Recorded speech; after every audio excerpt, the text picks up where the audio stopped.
I see the value in my own work, but I also see the meaning in all the endeavors of the people.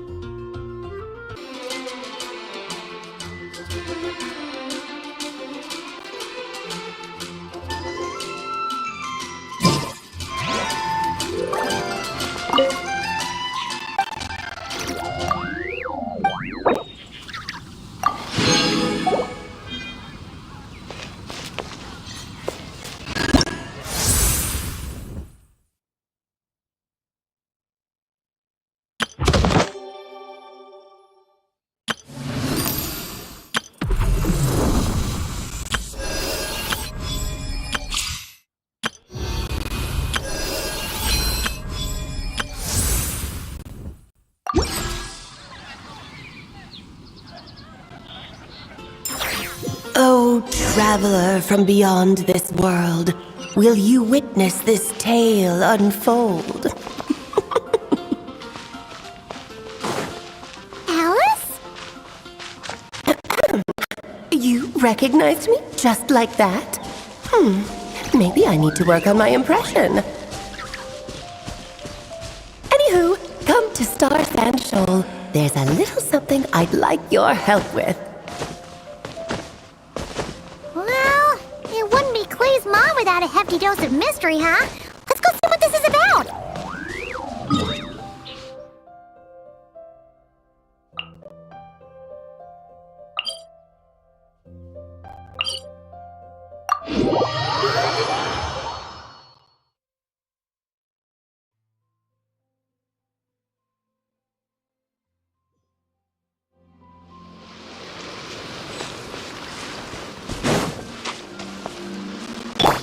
Merciless.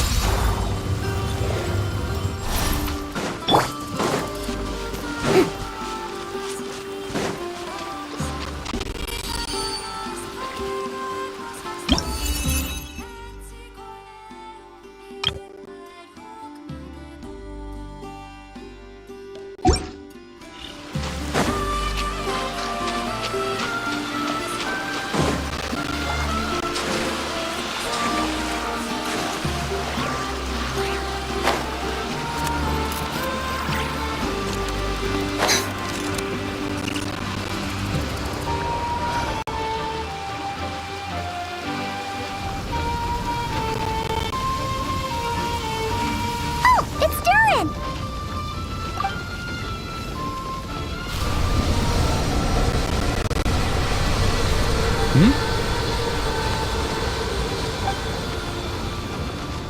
Traveler in Paimon? I'm sorry. I hope I didn't scare you. Oh, no, you didn't scare us. Just gave us a little surprise. Looks like you've gotten even more powerful now. I don't know. It just feels like it's gotten harder to control. I didn't mean to strike so hard. I'm so relieved you didn't get hurt. It's all good. We've had worse. No, don't worry about that. It's been very stable ever since I got this body. Albedo made sure of that. What you saw just now is something that only started happening recently. Maybe I'm still acclimating or something. I'm sure it'll clear up over time. Anyway, what brings you here? Did you need something? Well, The day that the writer and the watcher crossed paths was the day that the magic known as storytelling was born. come. Miss Alice? Oh, you too? I guess I really do need to work on my impression. Well, never mind that. It's been too long, Mini Durin. And please, that's Aunt Alice to you. I have brought you and the Traveler together here for a very important purpose. It has to do with your mom. My mom? Indeed, fairy tale author extraordinaire, Anya Marie Andersdotter. See, I knew this would be right up your alley. Now then, if you'll open the book, I will begin narrating.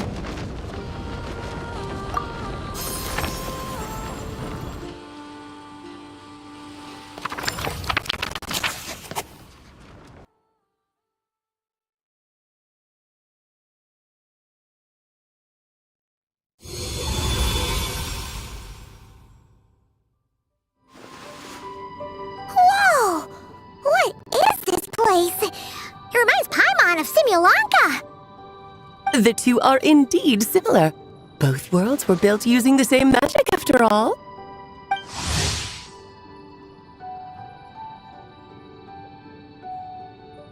Aha! So it is Alice! Hello, Aunt Alice? Oh, no need to be shy. Just think of me as one of your mother's dearest friends. You keep talking about stories and magic. What's this all about? Simulanka 2.0 or something? Certainly not. Simulanka was a peerless masterpiece. Without the original author, it would be impossible to create a sequel, even for me. But you are right about one thing. Just like last time, I want to show you a work of magic that has to do with storytelling. What's this? This is your mother's dying wish. My mother's dying wish was a book? Let me answer that with a question. What do you suppose would be a writer's greatest regret? Have you ever read a book called The Little Witch and the Undying Fire? Oh, that's because it was the work of more than one person. It began as a little game at our tea parties. Each of us took turns writing the next part of the story. I wrote the first volume, then the other mages took their turns. Em was tasked with writing the final volume and tying everything up. But by the time everyone had finished writing their parts, Em had passed away. Oh, it was a terrible shame. A true tragedy. And that is the answer to my question. A writer's greatest regret is to leave a story unfinished. But all is not lost. I couldn't stand the doom and gloom of it all, so I went ahead and wrote an ending myself on her behalf. Then what's this book? This is the answer your mother gave to the same question. In her eyes, this was her greatest regret. She made me promise that I would bring it to you because she believed the only person who could resolve this regret is you. So my mother's greatest regret is another unfinished story? You could say that. And I guess resolving the regret means finishing the story? That's one way to put it. Is a straight answer too much to ask for? Her answer was quite the opposite of what I'd expected. But oh, how touching it was. I'd love to tell you what she said, I really would.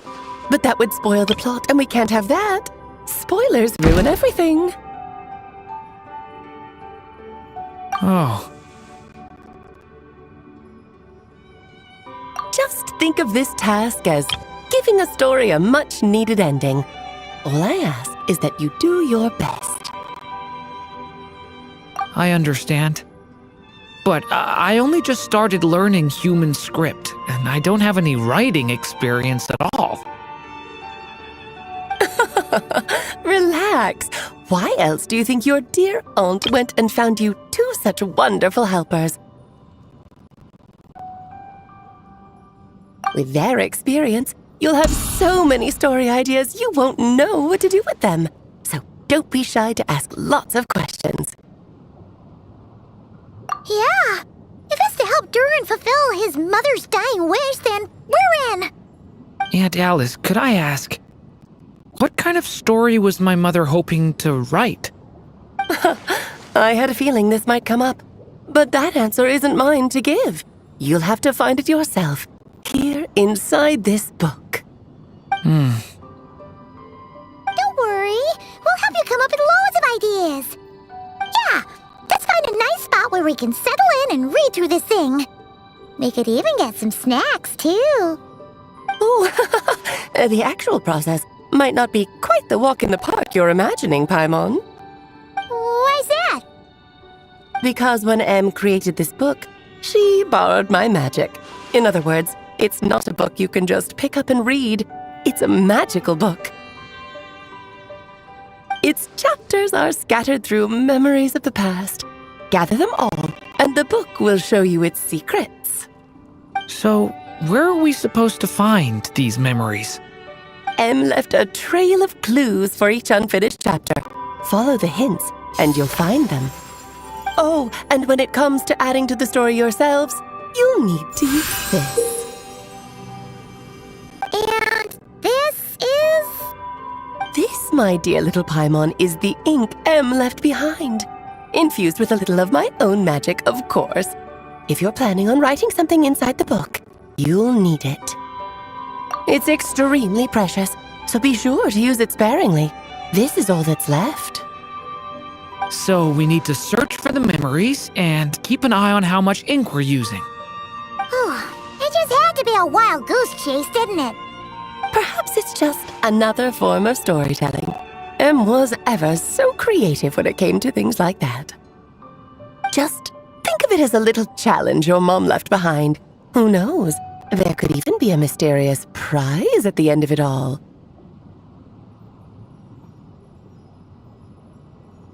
I don't care about that. This was my mother's dying wish. Whatever it takes, I'll find a way. Yep. With the two of us by your side, you'll be just fine. Okie dokie. That should be pretty much all you need to know. Oh, and once the story's complete, do let me have a little look-see, okay? I've read everything she ever wrote, so naturally, I can't miss this one. Yeah. Most of the time, you're pretty hard to pin down. Don't worry, I'll know when you're finished.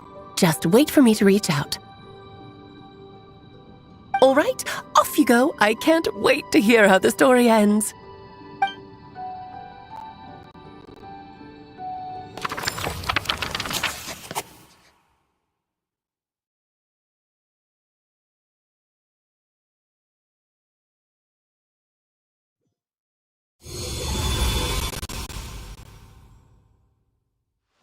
Oh, here we are again.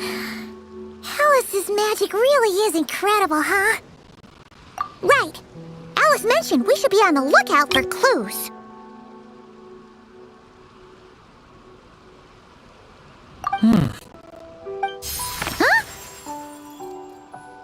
A corner of repose for countless tales, watched over by the honor of knights. A place for stories to sleep, perchance to dream of ancient cities and the epics of ages past.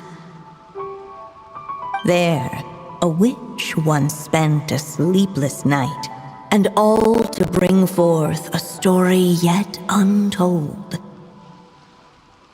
Find the place I speak of, for it is where the seeds of this story lie. Was that a riddle? Where do you think this mysterious place could be? Hey, you might actually be onto something. Guess that means we need to head back to Mondstadt? I had a feeling that's where we would be headed. After all, it's where my mother was from, and I bet it's where she wrote this story, too. Yeah, that makes sense. Still, I feel bad about dragging the two of you along on such a long journey. Don't worry about it. We don't really have much going on right now, so we're all yours. Come on, let's go!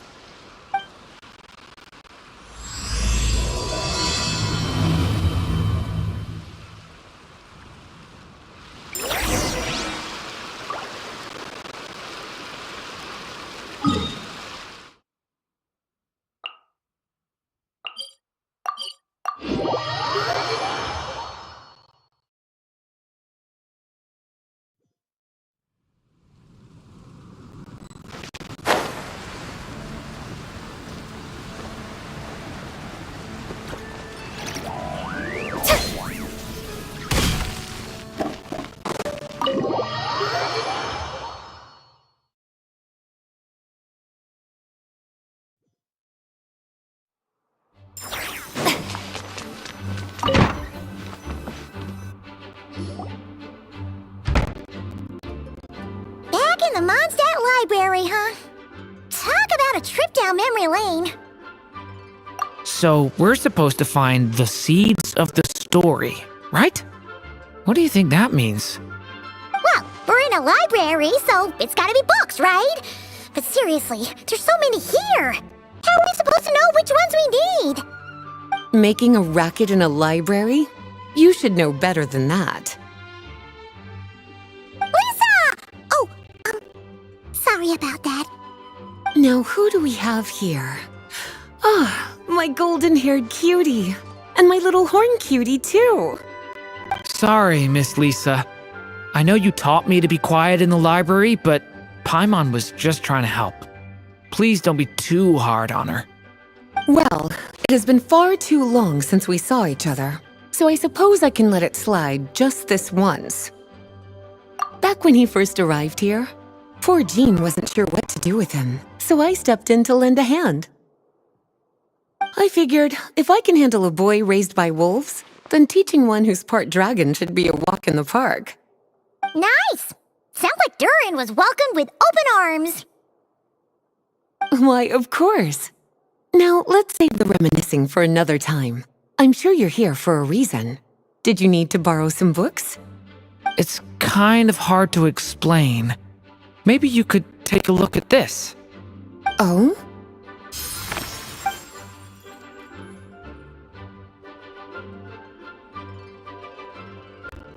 Ah, I see. These so-called seeds of the story must be the books that inspired its creation. That's just how it is with stories. They grow out of the tales that came before them. And that mage, I can almost picture her here, hundreds of years ago, scribbling away at one of these very desks.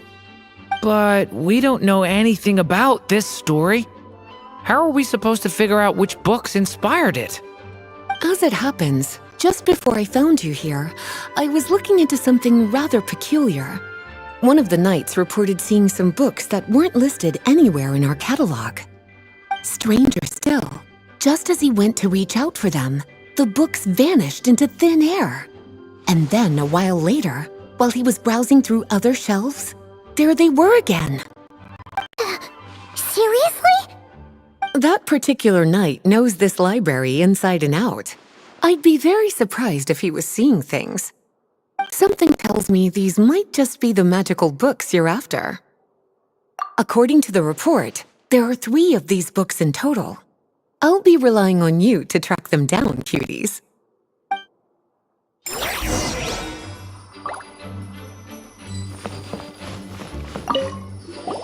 Kinda looks like a poetry collection. But why is part of the title missing? Let's see what Lisa makes of it.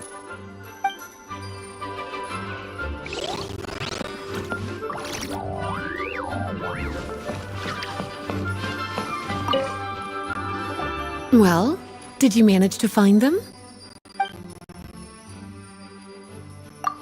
Yes, this is a restricted book, all right. It certainly isn't supposed to be here. Huh. And it looks like a regular poetry collection. How did it end up being classified as a restricted book? The issue lies with one of the poems inside. You've heard of the great battle that took place on Dragonspine, yes? 500 years ago, during the cataclysm in Conria, an evil dragon descended upon Mondstadt. A fierce battle with Dvalin ensued, but in the end, the evil dragon fell, and Dragonspine became its resting place. We're talking about Durin. The Durin of Dragonspine. Well, the poem in question turns the whole battle into a dance, with the evil dragon recast as an innocent child who came here in search of friends. But given all the suffering experienced at the claws of that dragon, how could the people of Mondstadt accept such a retelling? Bards are often accused of inventing history or distorting the truth in their ballads, but this one hit a bit too close to home. And since the knights back then were unable to track down the author, they decided to ban the entire collection, blot out the title, and seal it away for good. So the version in the poem, it was all a lie? I'm afraid that question is something only the dragon himself could answer. Well, did you manage? Seems like there's still some missing. Why don't you try checking the other shelves?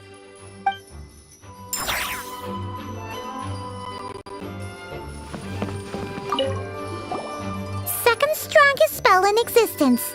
Do not show Klee. Wait, there's actually a book like that right here in the Mondstadt library? That title's just gonna make people even more curious. Huh. There's definitely something fishy about this one.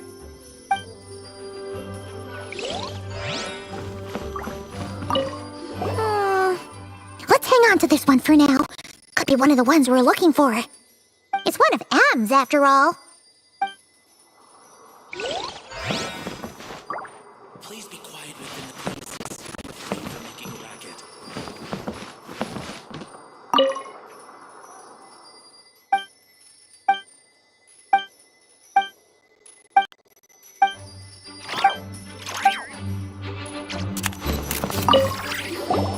An experiment log? Looks like part of the title's been erased. There's something seriously suspicious about this book.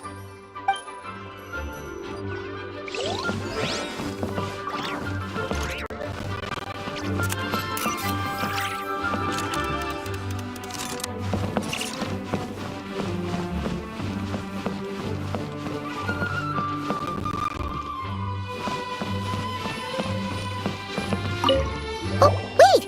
Did Klee write this one? Should this even be here? We better show it to Lisa.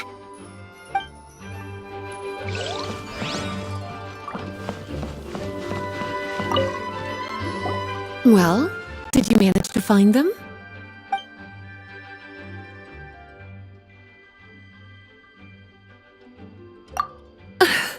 Well, it definitely shouldn't be here, but I'd highly doubt it's one of the books you're looking for. Because this is something Klee wrote. It's a compilation of all the best fish blasting spots around Mondstadt, as well as the most convenient places to stash her new jumpy dumpties. Of course, there's no way she'd get away with keeping a book like that in her bag. And she'd be in big, big trouble if Jean were to find out. Not only would the book itself be confiscated, but she'd be looking at a whole day in solitary confinement at the very least. Somehow, she figured out that the best place to hide it was right here. No place like a forest for hiding trees, huh?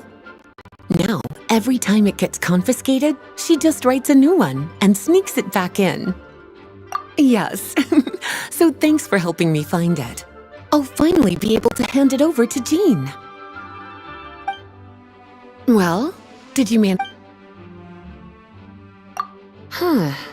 This book definitely doesn't belong here.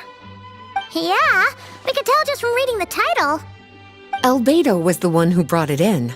He suggested I place it on the restricted list and keep it sealed away.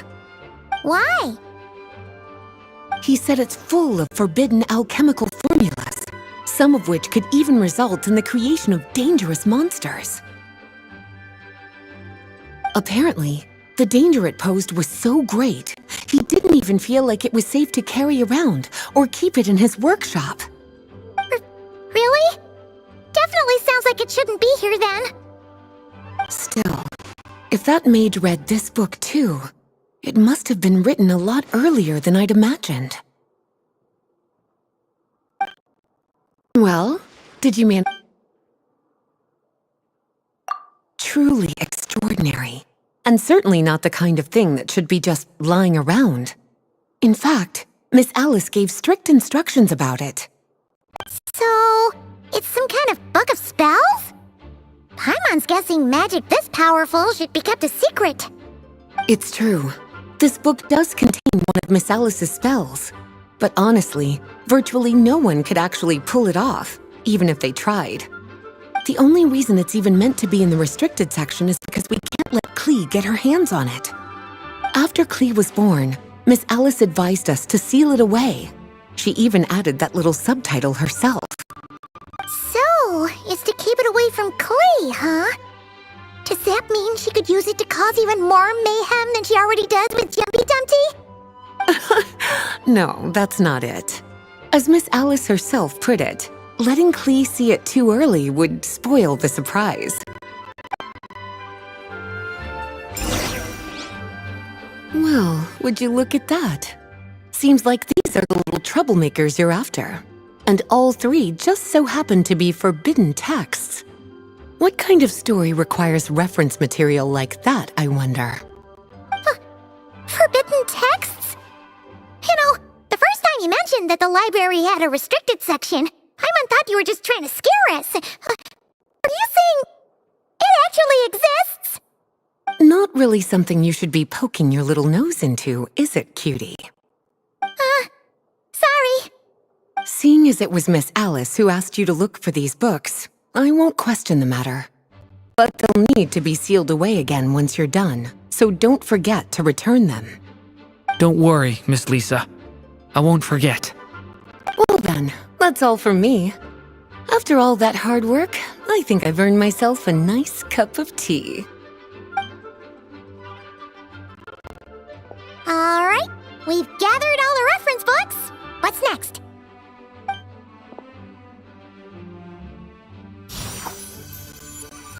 Wait, look!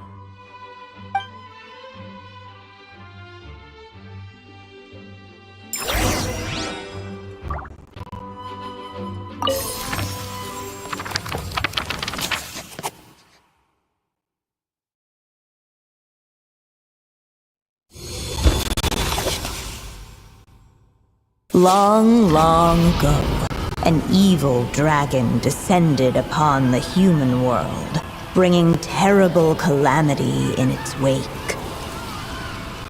Bravely did the people resist, until at last the dragon lay slain. Later, a witch with a love for stories came upon the tale of the evil dragon, and for reasons she could not explain, felt a pang of sorrow on its behalf. For she knew, despite its body being born of wicked alchemy, all along, the dragon's soul was that of an innocent child. Right up to the moment of its death, it had no choice in becoming a vessel of calamity, nor could it fathom the cruel fate that lay before it. Though the witch had a love of stories, she was not pleased with how this one ended. No, that won't do, she thought. I'll write you a better ending instead. And so she set off to do just that, borrowing a little magic from her friend. With it, she wove a dragon's egg, resolving to rear a dragon child of her own. Yet long in thought she lingered, wondering what kind of world her little dragon ought to behold upon waking.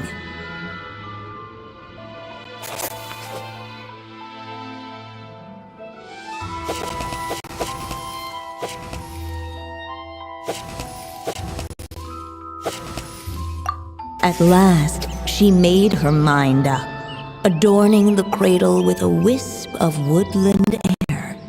Then she quietly waited for the egg to hatch.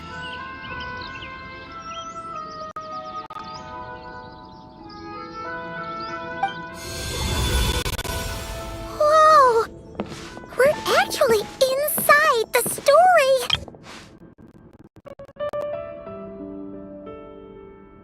This must be Aunt Alice's magic. Yeah. A story about me? Why don't we just see where the story takes us? All we know is the beginning at this point. Okay. And now a golden-haired traveler, a silvery sprite, and a dragonborn youth step onto the stage. What new chapter will their arrival bring? Oh! That came out of nowhere! Was that the same voice we heard just now? Yeah. But why does it sound so familiar? I've missed this. It's just like the stories my mother used to tell me. You mean... Em? She used to tell you stories? Yeah, she loved it. Back when she was still alive. Sorry, we should focus on what we're here to do. So, now that we're in the story, what's next? The dragon youth wondered aloud. Yet all he could do was wait for the story to unfold. Of course, there's something to be said for helping it along. Perhaps a little exploration could prove fruitful. Oh! Is that a hint?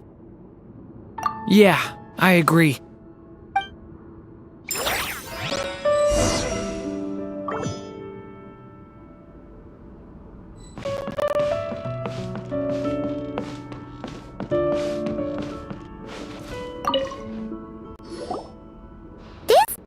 Doll is meant to be the witch in the story, right?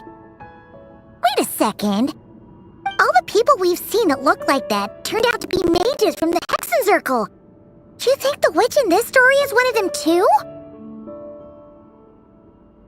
My mother had a hat just like this. Then, the witch must be Em. Looks like this story really is about Durin, huh?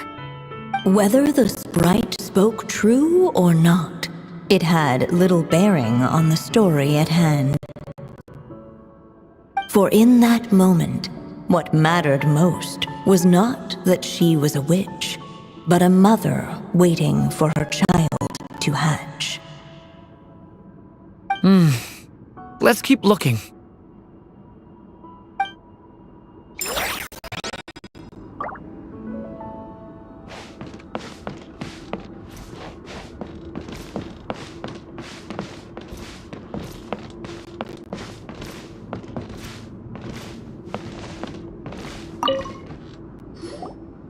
Look at all these books. Guessing the witch did a lot of reading while she was waiting for the egg to hatch. It just so happened, a dragon egg wasn't the only thing she was incubating here. Where else might a story be born, if not among books? Oh!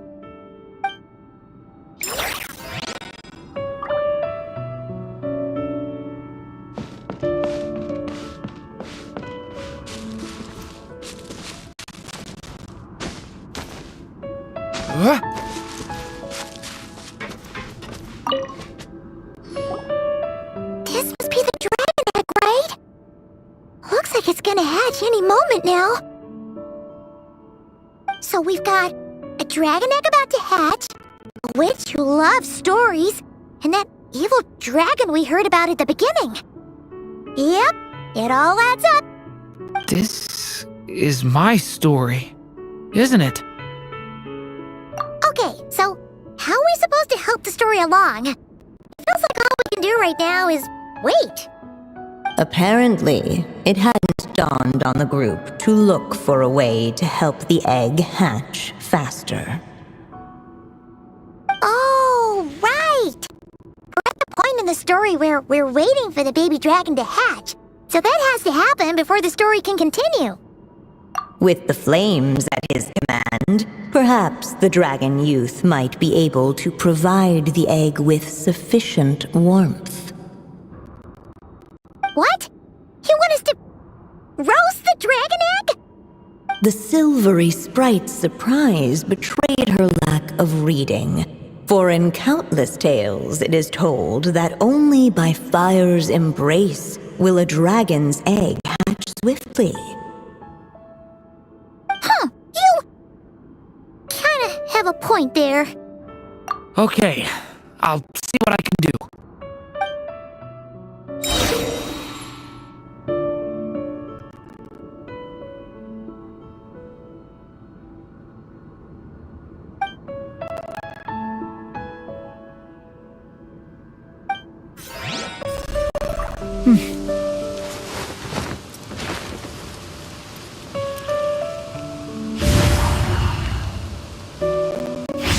Devouring claw!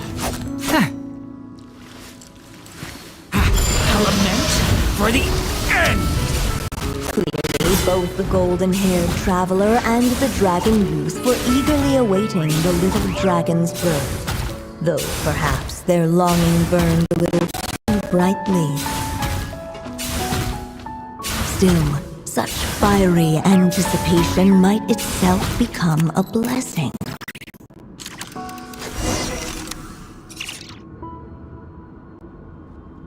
At last, under the witch's expectant gaze, the little dragon broke free from its shell.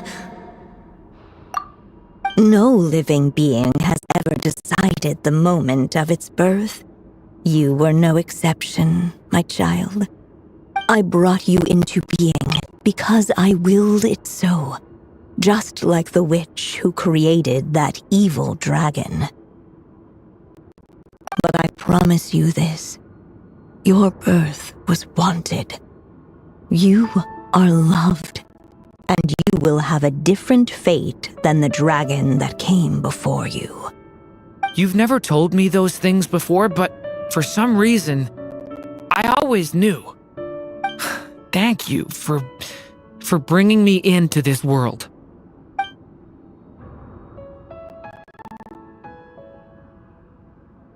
The waiting witch did not feel lonely, for she had 3 visitors by her side. Together, they beheld the hatchling's first breath of life. Holding her dragon child close, the witch promised him a life unlike that of the evil dragon. And so, nestled in his mother's warm embrace, did the little dragon's story begin.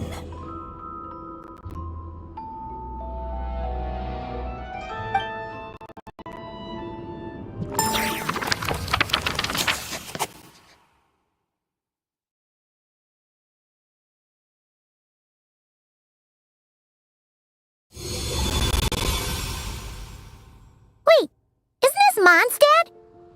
Looks like we're back in the real world. Looks like there's more written on the page now and less ink left than before. So, does that mean we've completed this chapter? Yeah, but why does M seem to think that the story isn't finished yet? Durin broke free from the curse, came into this world with a new body, and even made a bunch of new friends. That already sounds like a happy ending to Paimon. True.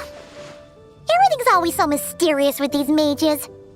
Guess all we can do is wait for more clues.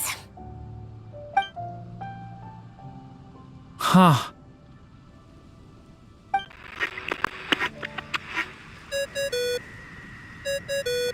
Is this thing on? All right, that should do it. Hey, that's Alice's voice! Hello there, children. If you're hearing this, you've stumbled upon the little recording I left for you. I thought you could use a few hints about how the book works.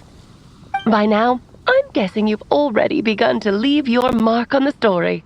You should know, however, that the book needs time to absorb the ink, so the next chapter's clues won't show up right away. Wait, so even magic ink needs time to dry? The good news is, You can return to any chapter you've already completed and continue to explore the mystical, magical storybook world you helped create. Have fun, dearies. Toodles! Oh, man! Paimon was so ready to knock this out in one go! Maybe it's for the best. Sooner or later, we'll end up being whisked off to another world again, and if that happens, who knows when we'll be able to come back. So it might be good to take a break while we can. A break. Yeah! Paimon has a sudden craving for the Good Hunter's sticky honey roast. And we happen to be in Mondstadt, so... So let's meet up here later. I need to find Miss Lisa to return those books anyway.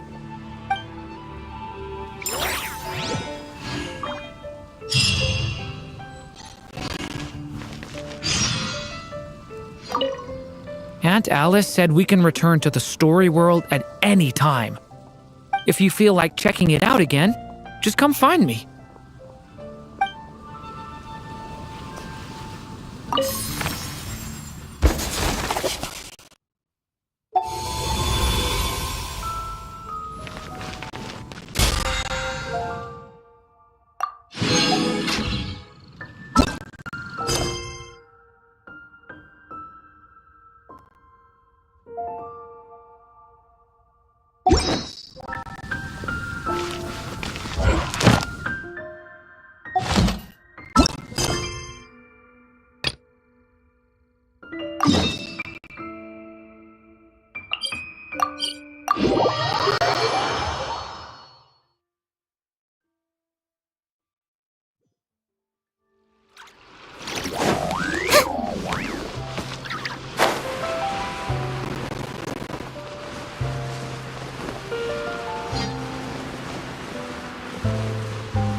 Looks like no more free coffee for me.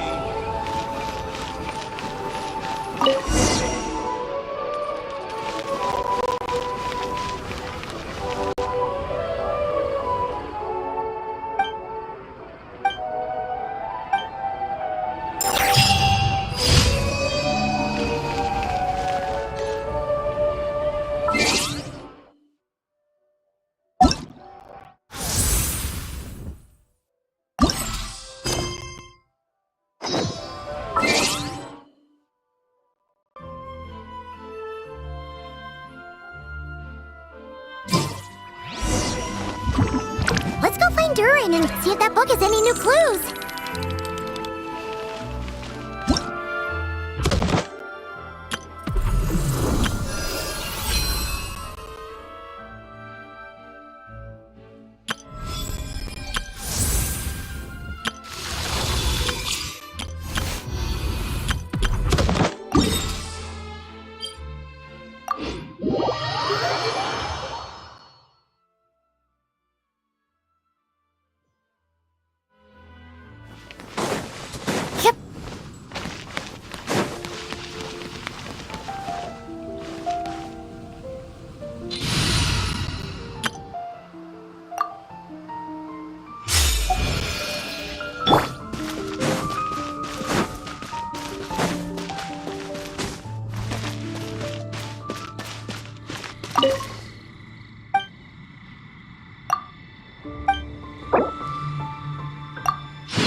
Hey,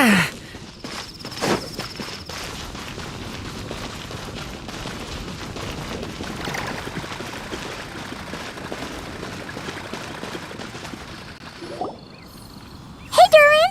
Any more clues for us? We're all set for the next chapter. Yeah, I was just about to come find you. Let's see what it says. Now sprout to life the story's seeds, stirred by wind-borne melodies. Then on that breeze the music leaves, fading into distant memories.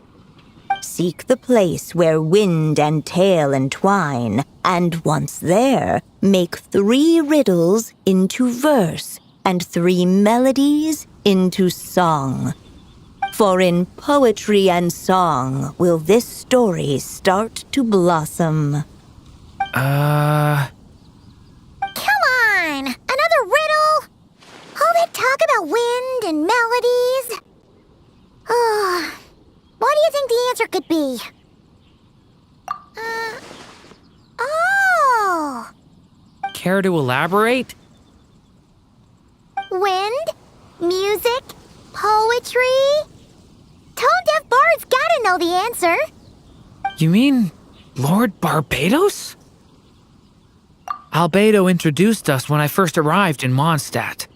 I mean, someone like me was bound to catch his eye sooner or later. It's better that it's out in the open anyway. Now, how should we track him down?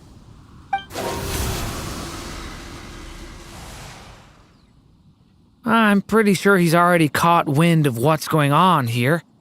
Why don't we just see where the wind takes us? Right. He definitely makes it easy to forget he's a real god sometimes.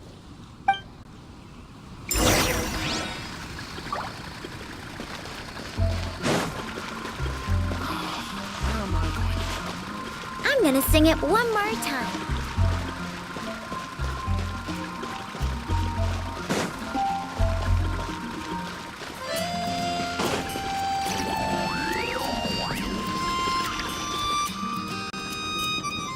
Traveler, Paimon! What a sight for sore eyes! And the little dragon from the fairy tale world. I heard your voices calling out to me on the wind. Something about needing help with a riddle? Sorry to disturb you, Lord Barbados. Disturb me? Not at all! To tell you the truth, I'm just as curious about this riddle as you are. Let me take a look.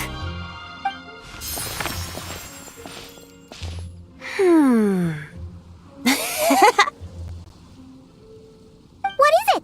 Did you figure out the answer? 3 riddles and 3 melodies. That sure takes me back. The answer you seek lies hidden in memory. Looks like running to Tone-Deaf Bard was the right call after all. Long ago, those mages came to Mondstadt, seeking to test their strength against mine. But I replied, let us make music, not war, and resolve our conflicts through song. So I strummed my lyre and sang them this verse. Oh wind, welcome now, my guests.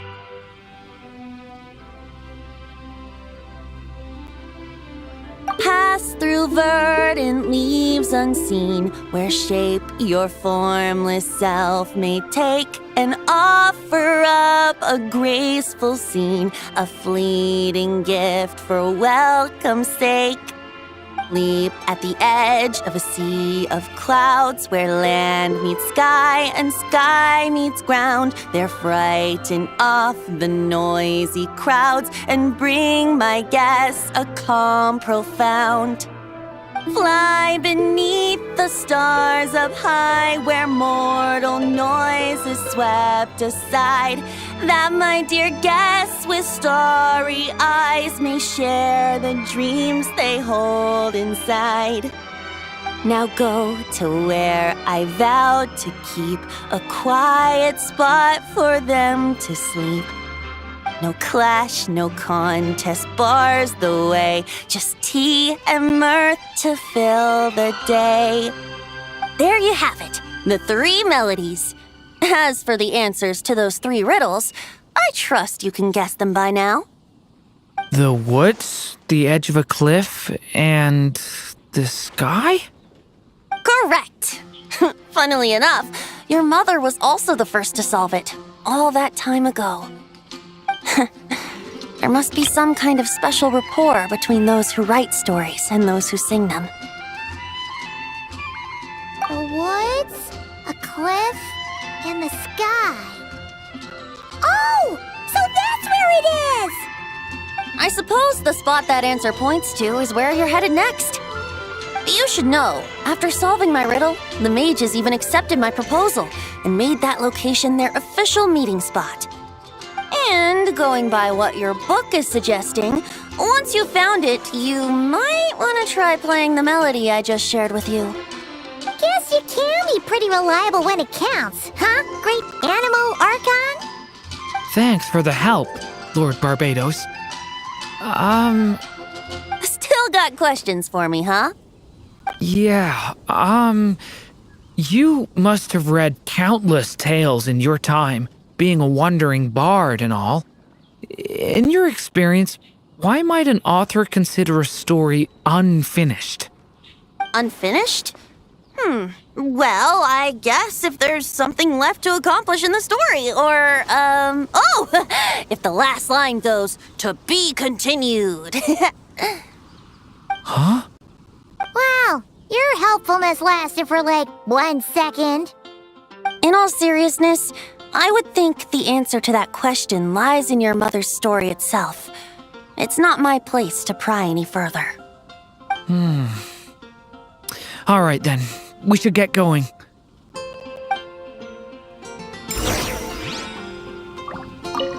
I wonder when their next meeting will be.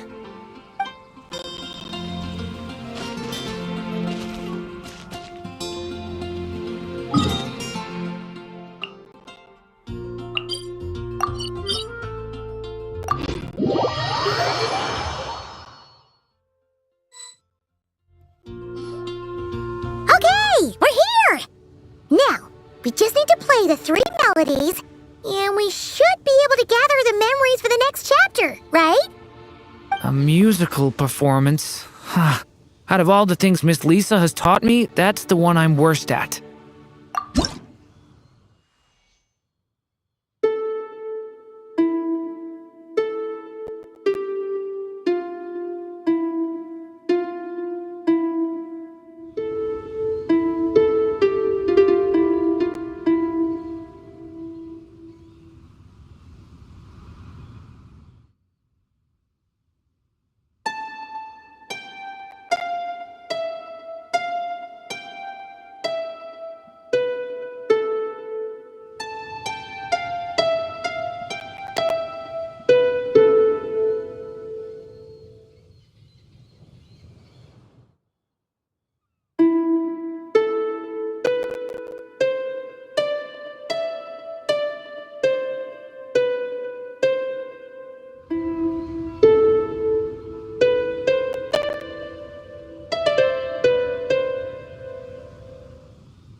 Even a war that shook the world could not halt the witches' gatherings.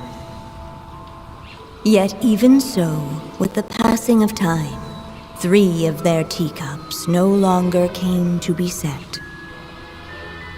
The witches did not linger long in sorrow, for the story witch had brought glad tidings of her own.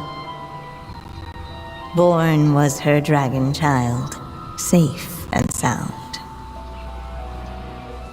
Her fellow witches offered up their blessings, eagerly debating how to celebrate the child's birth.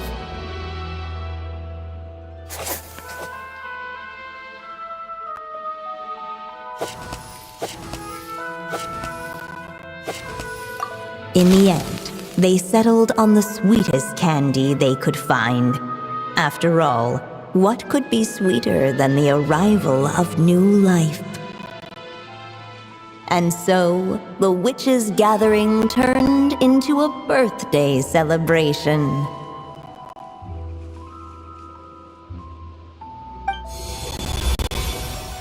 So, we're back in the story world, huh? As if from nowhere, new guests appeared at the witches' table. Perhaps they too had come to celebrate the dragon child's birthday.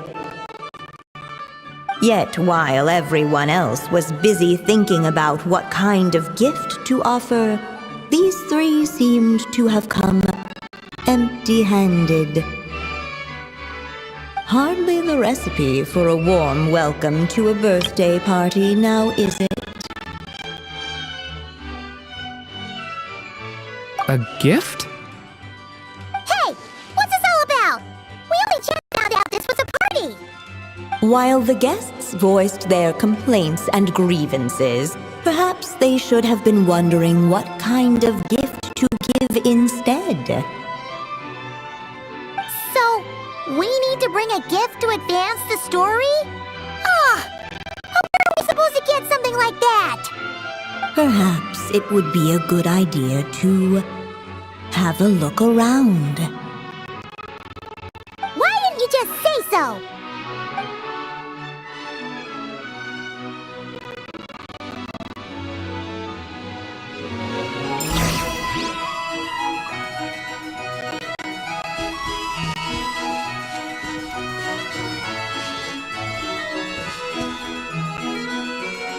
Hey, could we use these as gifts, maybe? At last, the guests found something to give the dragon child. Guess that's a yes then. Which one should we go for? Still, the guests wondered what kind of gift might the little dragon really want. Should they put a warrior's sword in his hand and send him out on an unstoppable quest to save the world? Or perhaps a wandering hero's slingshot and the promise of a life of endless, uncharted adventure. Or maybe even a scholar's tome and the chance to take on all the world's unsolved mysteries. Okay. Wow. That's a lot of pressure all of a sudden. Oh yeah! Technically, we're actually picking a gift for you. So, which one would you prefer? You want me to choose? Wow, this feels kinda special. How come? For as long as I can remember, I've spent most of my time living in the stories my mother created.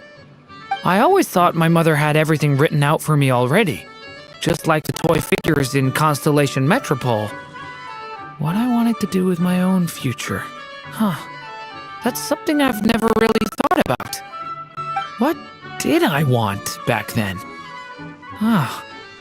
This is the first time I've ever asked myself that question. Sounds like this is the perfect opportunity to answer it then.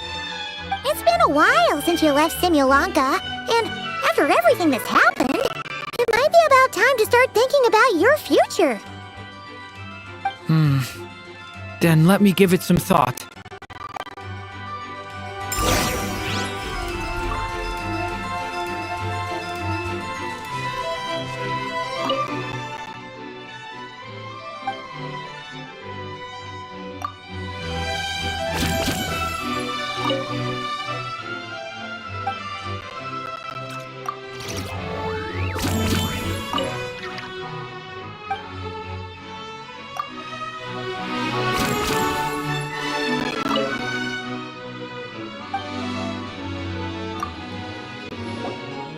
In the end, the guests settled on the Scholar's Tome.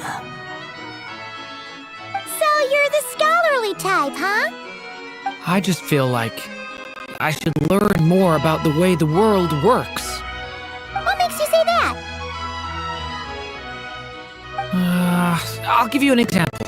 Did you know that in Mondstadt, using fire to catch fish is a punishable offense? I thought she was just teaching me regular hunting techniques. It was only after Master Jean caught me and sent me to solitary confinement that I realized I'd misread the situation. So much of what's considered common knowledge in your world just wasn't in Simulanka. So I have to learn, or I'll keep causing trouble for everyone else. Paimon's not sure that counts as common knowledge.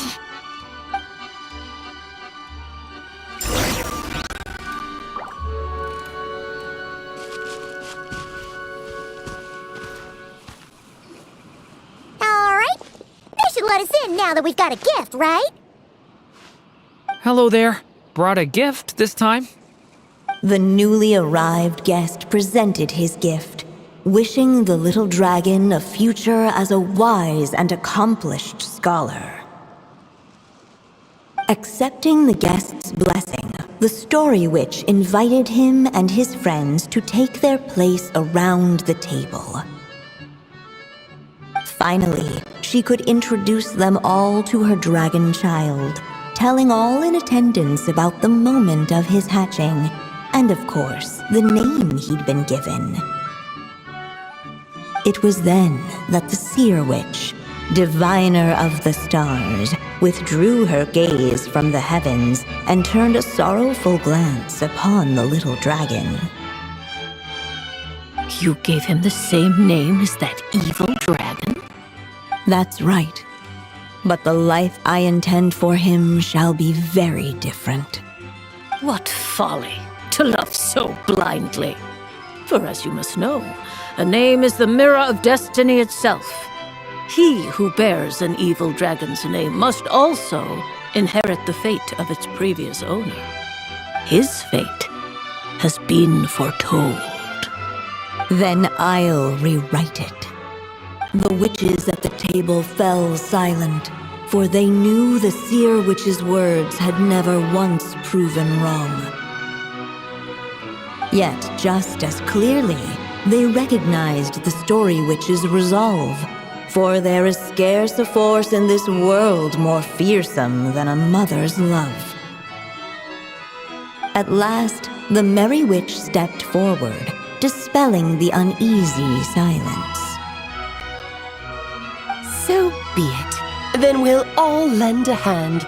Together, we shall rewrite this child's fate. You mean to defy one of the fundamental rules of this world?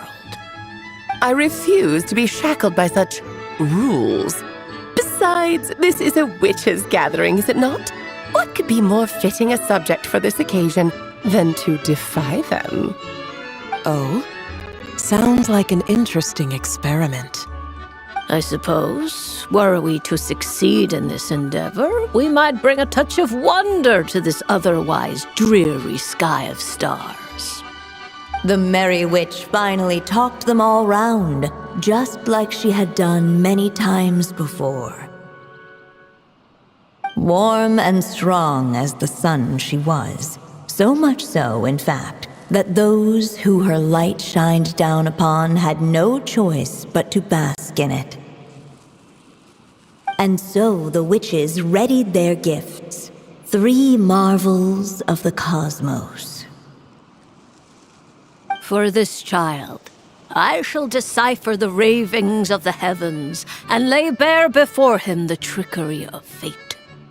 For this child, I shall leave a formula powerful enough to unravel the very origins of this world, that he may seek another solution for the conundrum of his life. For this child, I shall call upon wondrous magic to make possible his impossible wish. All the Story Witch had was the pen in her hand, yet with the love that flowed from it, she resolved to bring forth a marvel of her own. For this child, I shall leave behind the last story I will ever write, and with it, a path to an ending yet untold. With the witch's blessings given and received, the little dragon's fate at last began to turn. In the midst of the dragon child's birthday celebration, the seer witch proclaimed her prophecy. The child had been given the evil dragon's name, and with it, the burden of its fate. But hearing this, the story witch vowed to rewrite it all, for such was her love and resolve. And so the other witches offered their gifts in turn, marvels as rare as any in the cosmos. Together, they sought to test one of the fundamental laws of this world, in part to support a mother's love, and in part to sate their own curiosity. Oh, and I almost forgot. Our new guests came bearing blessings of their own. Who knows? Perhaps this extra dash of wisdom might be all the little dragon needs to change his fate.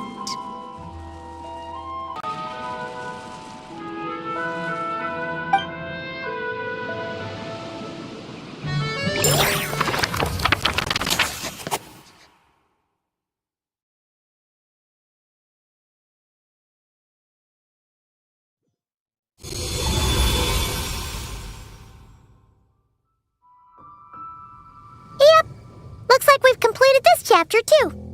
Those witches in the story were the mages of the Hexen Circle, right? They sure seem to care a lot about you, Durin. But, Paimon kinda had trouble following their conversation. Just a bunch of mystery, as usual. The evil dragon's fate. Oh, is that what you're worried about? But didn't we already take care of that?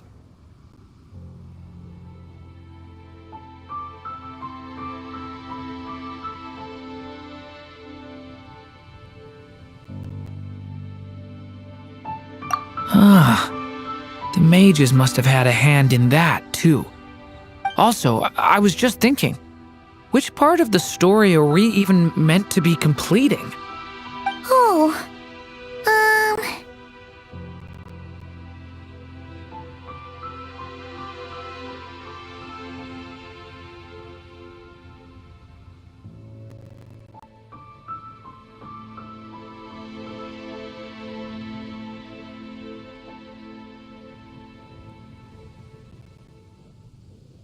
it feels less like we're filling in the gaps and more like we're adding something new altogether.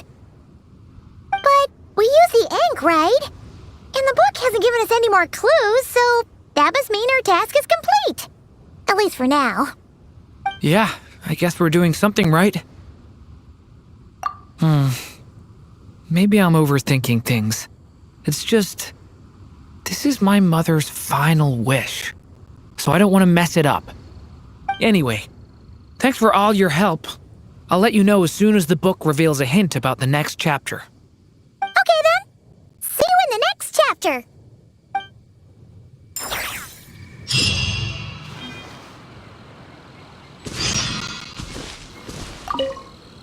I think I'm gonna stick around, take my time reading through this book.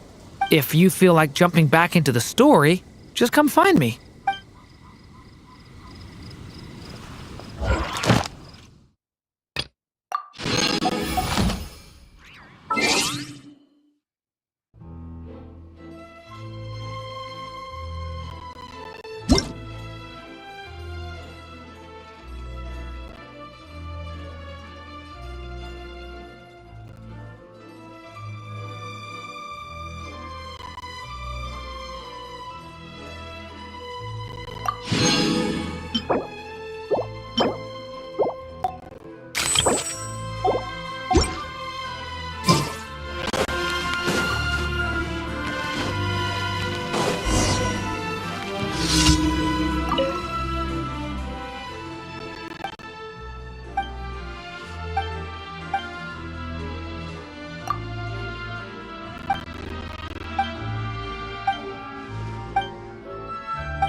merciless.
Ad Astra.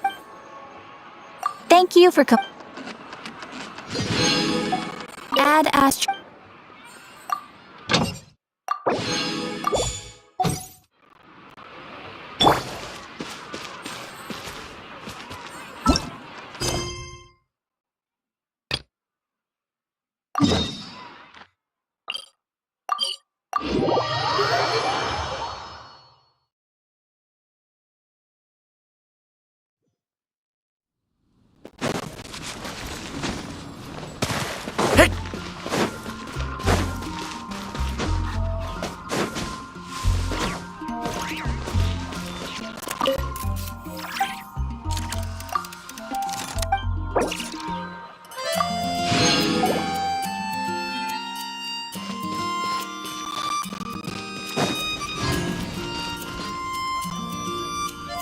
Some say the god of fate calls the outcome of every dice roll before it's even made.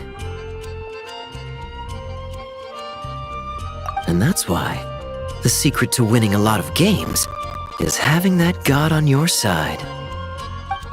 Your luck is amazing, Kaya. Your turn.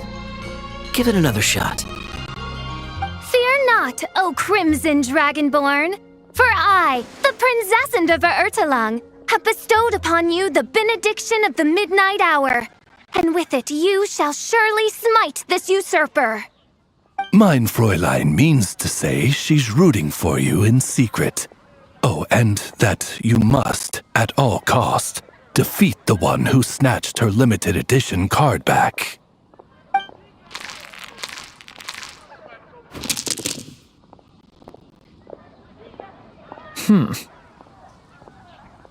I'm not too sure if that counts as good luck or bad.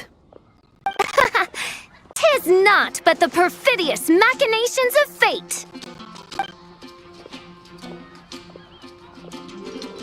Hey, everyone!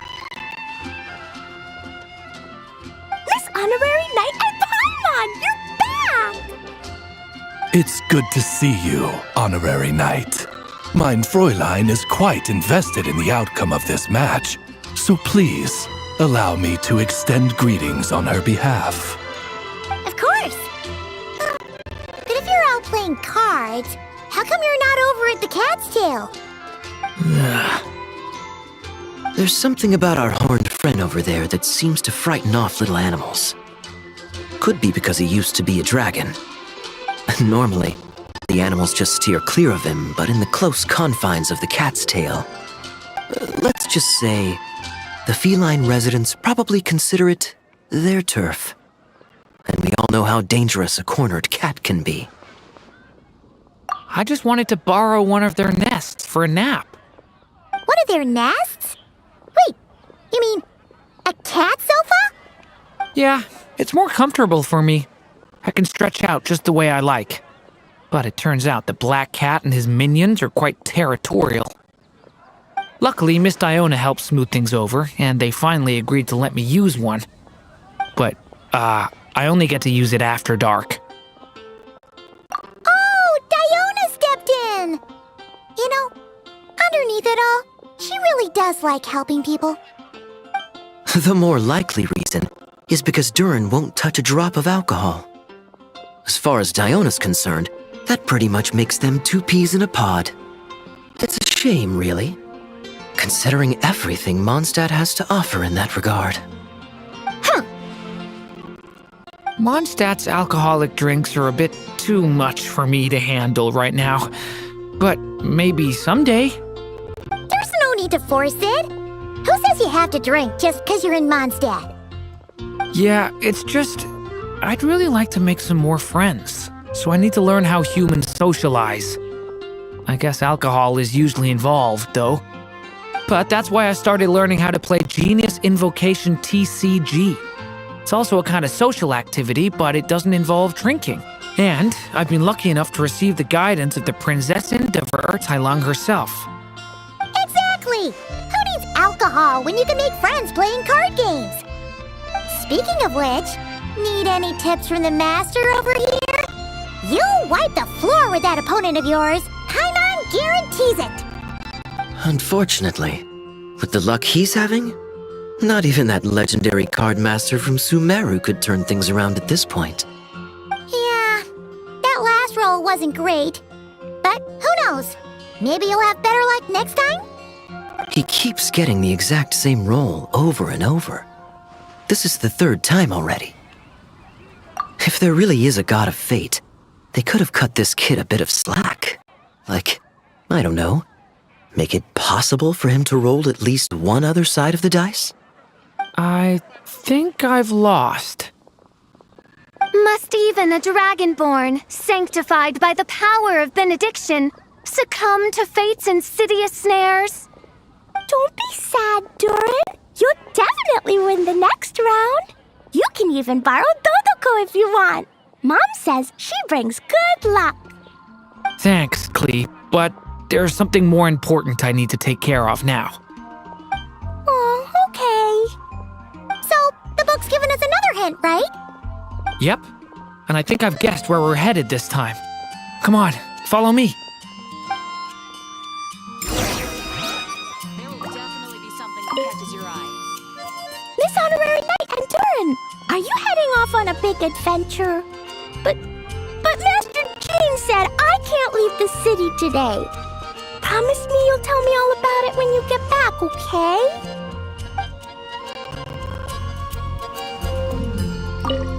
Not every day you're back in Mondstadt, huh? Care to grab a drink if you're free?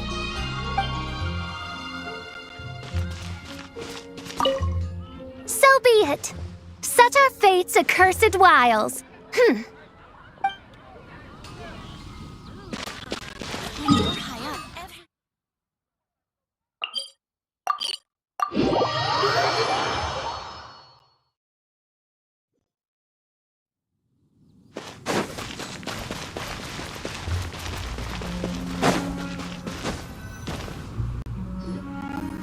In what sort of castle might a storybook dragon dwell?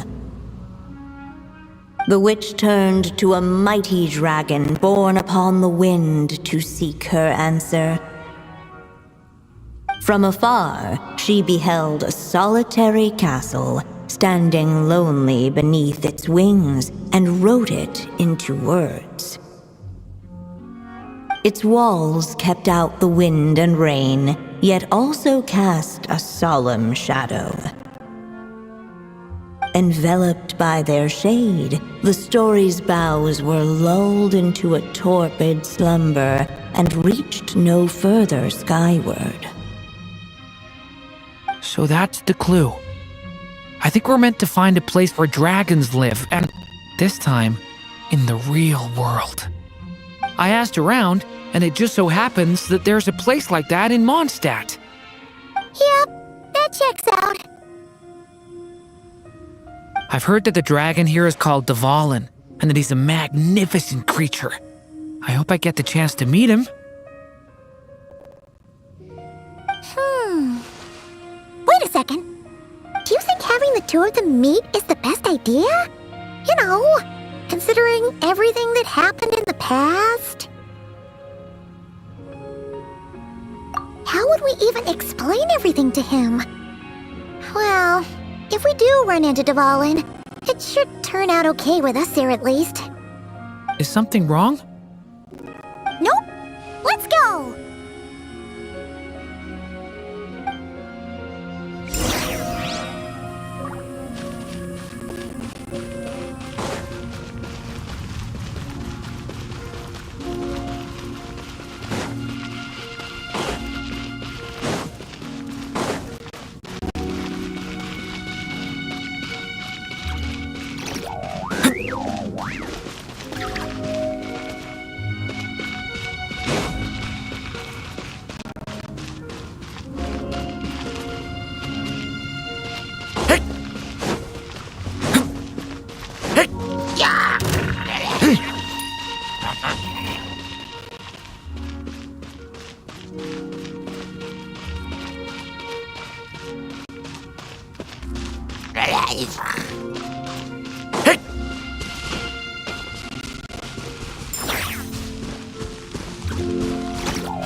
So, this is where Dvalin lives?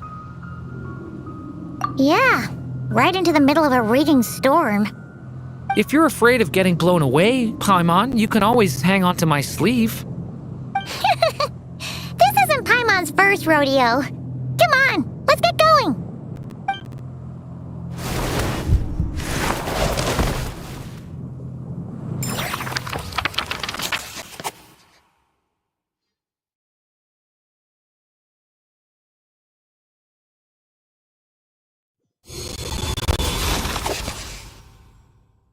The little dragon grew with each passing day, and the Story Witch, who loved him dearly, built him a big, beautiful castle. Yet in the end, she herself succumbed to time's merciless march, setting forth on a journey to a place beyond even the stars. All of a sudden, the little dragon found himself alone. He tried leaving the castle to make some new friends. But already he had grown the claws and scales of an evil dragon, just as the prophecy had foretold. Afraid he might hurt someone, the gentle little dragon hid within the castle his mother had built, and came forth no more.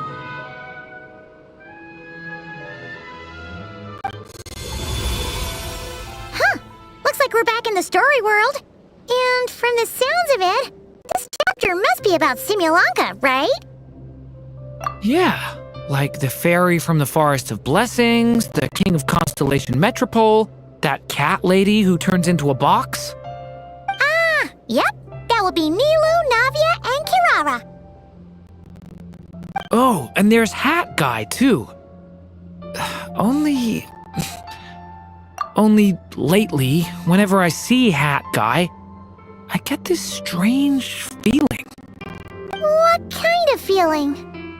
It's like there's something on his mind. He hasn't told me what it is, but I can sense it all the same. Well, he's always been kind of broody. I guess I should focus on fulfilling my mother's final wish for now, though. Yeah, we should get started on this chapter. So, let's track you down and free you from fate's curse once again. That day, a small band of adventurers suddenly arrived beneath the castle walls. They promised to help the little dragon cast off the curse of fate. Yet as they stood beneath the castle walls, it appeared they had no idea how to even begin. Hey! Instead of making fun of us, how about giving us a hint?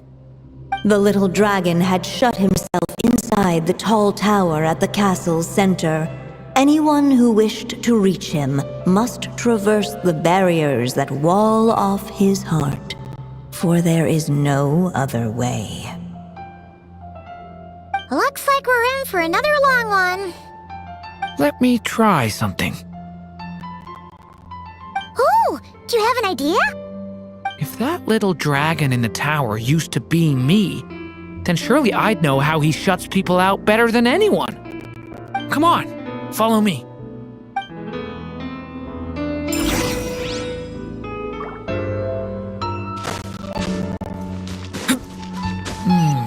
That telescope. I've seen magical tools like that before.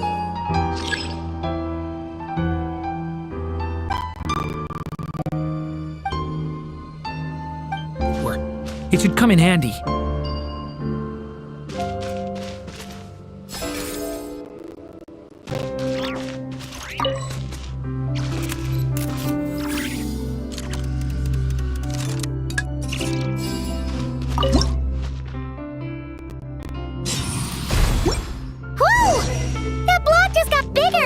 We can get past the obstacles ahead by using these blocks to jump upwards.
We'll just have to check each spot.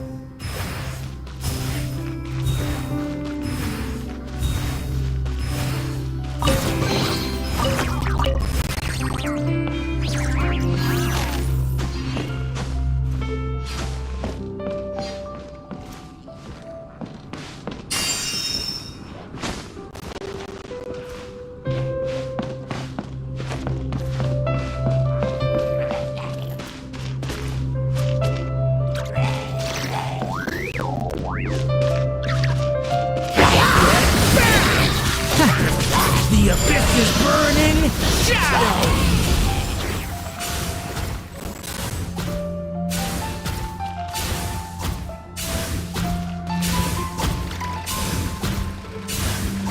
We should be able to use this block somewhere.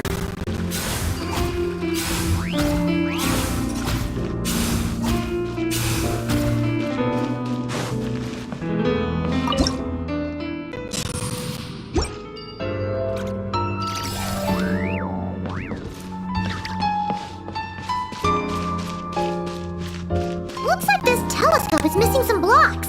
Oh, let's try the one we just picked up.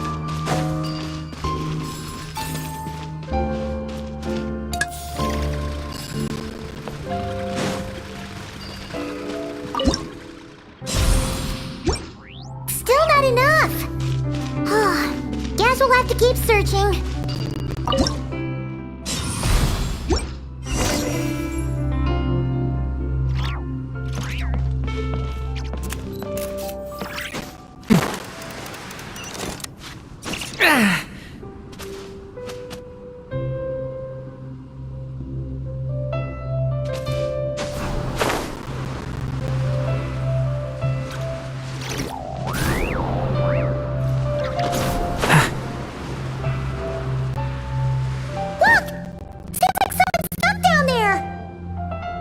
Should they continue towards the tower, or plunge into the shadows to rescue those in need? A difficult dilemma indeed.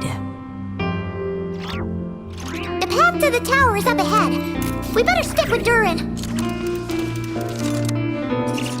It's so dark here. Hey, there's a fire over there. Let's go check it out.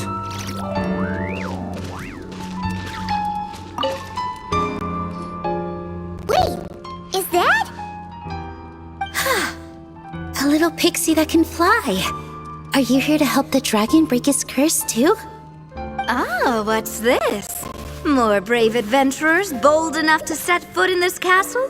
Come, join the ranks of your liege's guard. Nilu and Navia! Nilu? No. I'm a flying squirrel fairy. And I'm a giraffe king. Not this Navia you speak of. That's right. Oh, and don't forget Catbox Lady. Are you friend or foe?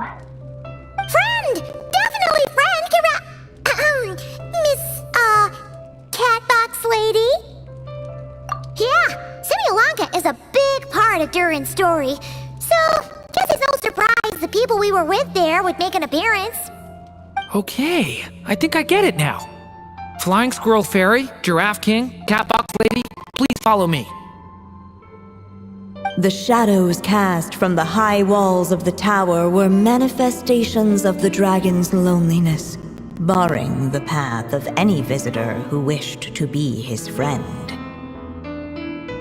The group of brave creatures sought to aid the little dragon in lifting his curse, yet without light to lead the way. The group was trapped, waiting on a miracle. These shadows are blocking our path. It seems like the little dragon is afraid to meet us. If only we had more firelight. But you three don't seem to fear these shadows.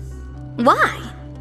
Because I carry more than enough firelight for all of us. Besides, even though we're here to complete the story, who says it can't look a little different this time? Before I met you all, I was so sure I'd never make a single friend. I pushed away anyone who tried to get close, until some kind of miracle brought you to me. This time, allow me to return the favor. I'm not sure I followed all that, but you want to help the little dragon break his curse too, right? Yes, so please, come with me.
story, Dragon. Just calm down. Stay back! I don't want to hurt you. Loneliness and fear had built a cage around his heart, shutting out all who would look upon him. And thus, all the adventurers could see was his shadow. Don't worry, we can help you. Don't come any closer! And that was the last the little dragon spoke. How are we supposed to persuade him if he won't even talk to us? If you can still hear me, please listen to what I have to say. Your claws and scales aren't some kind of inescapable curse, you know? You'll overcome it one day and make lots of new friends. I'm sure you think I'm lying. After all, no matter how many times you've tried to break it, nothing's ever worked. But this time is different. I brought your friends here to see you. Oh, what did you say? Hi, little dragon. I'm the Flying Squirrel Fairy, and I'm here to help you lift your curse. Will you talk to me? And I'm the Giraffe King. Don't be afraid, little one. We're not afraid of you. I'm just a cat in a box, but I'd very much like to be your friend too. These are my friends? Yeah, they're your friends in the future you'd be trying to avoid. I can promise you that. They're reaching out, so you just have to ask yourself one question. Do you accept? After a long silence, heavy footsteps echoed from the tower's shadows, but still, the one who made them refused to step forward. Though the cage to his heart had been unlocked, the little dragon remained ashamed of his claws and scales. How can I face my friends like this? Don't worry, little dragon. We're gonna offer up our blessings and make a wish to the goddess of fate to release you from your curse. Yeah, just like last time. Make a wish? To the goddess of fate? At that moment, the merry witch made her entrance. Hello, little one. Don't be afraid. With the blessings of your friends, your wish shall be granted. Alice? Wait, you're the Merry Witch from the story? Correct. It is I, the Merry Witch, creator goddess of this realm. And it just so happens the goddess of fate is none other than my dear friend, the Story Witch. I'm here to make good on my promise to lend her my second strongest spell. With this spell, she'll have the power to create an entire world. So naturally, granting your wish won't be a problem. Provided, of course, you receive your friend's blessings. But before we proceed, I must check something on her behalf. Little dragon, do you accept this blessing? I want to be your friend. So if you're offering, then yes, I would love to have your blessings. Were it not for the adventurer's blessings, this tale might have ended long ago. Thanks to them, another ending was now possible. Yet in that moment, they did not know if this blessing was truly a gift or just another trial in disguise. What? You didn't say a word when we actually needed a clue, but now at a critical moment like this, you turn up and start playing mind games?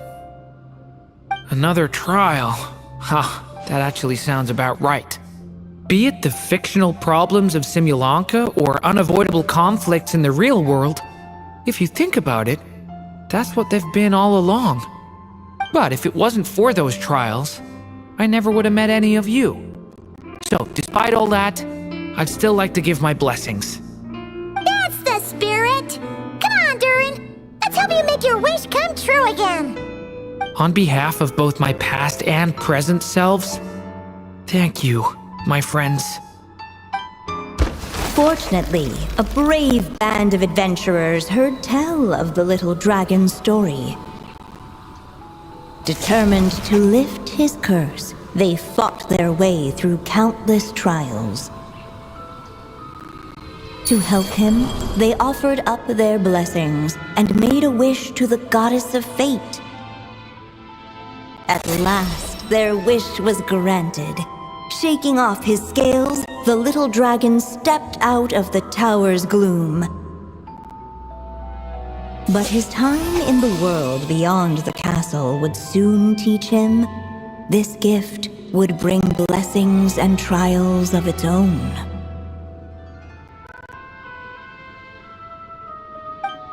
And as far as the little dragon was concerned, the tricks of fate had just begun.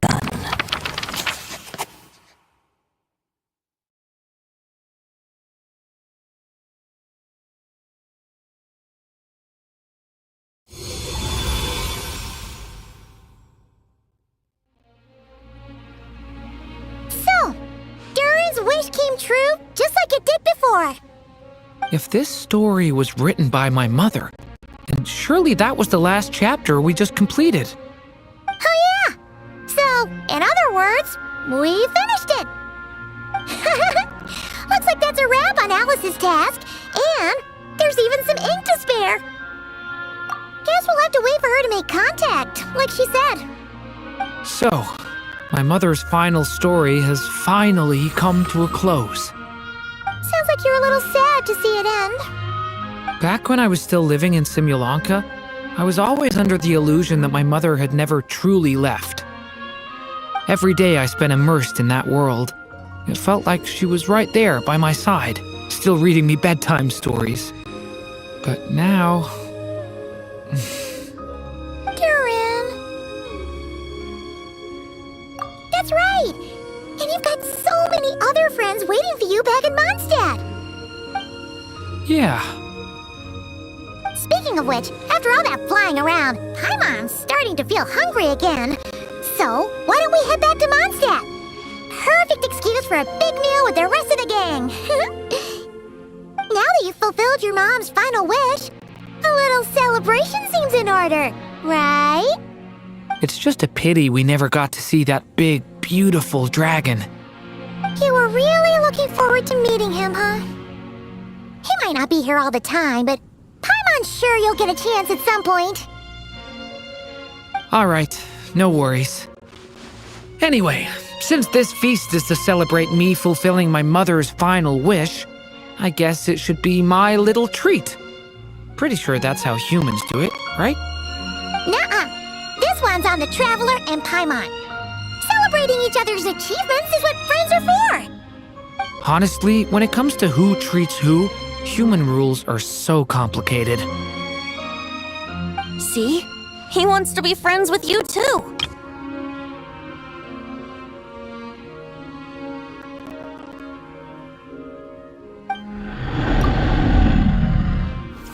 But the moment hasn't come. At least not yet. In any case, the story should have a better ending this time, don't you think?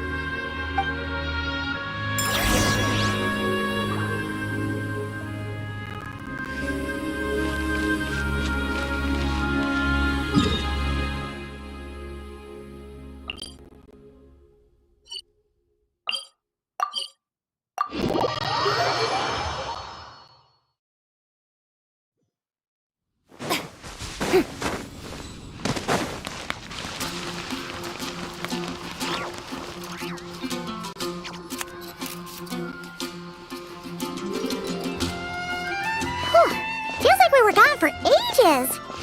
Hopefully, everyone's still here. So, your adventure was a success, huh? Want to grab a drink to celebrate? Absolutely not. No booze allowed. This honorary knight, Durin. I want to hear all about your big adventure.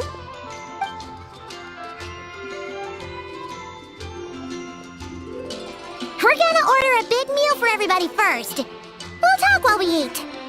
Yippee! Excuse me, did I hear you call him Durin just now? But wasn't Durin the evil dragon that fell on Dragonspine? Come on, miss! This Durin isn't that evil dragon from Dragonspine! Albedo said... well, it was kinda confusing. But anyway, it's super cool! Oh, is this your first time meeting him, Marjorie? No wonder you're getting him confused. Still, even if you hadn't met him yet, shouldn't you have heard about him at the very least? At this point, pretty much the whole city has.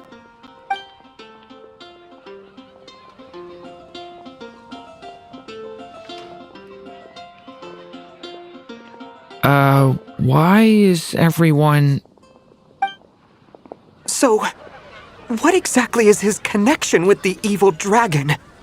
Wait, but those horns on his head... Surely he's not a... Did everyone just forget about Durin? No, that can't be.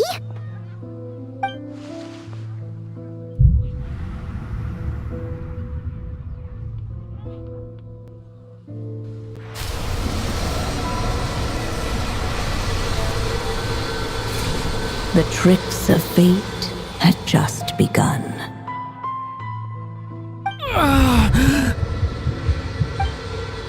Watch out!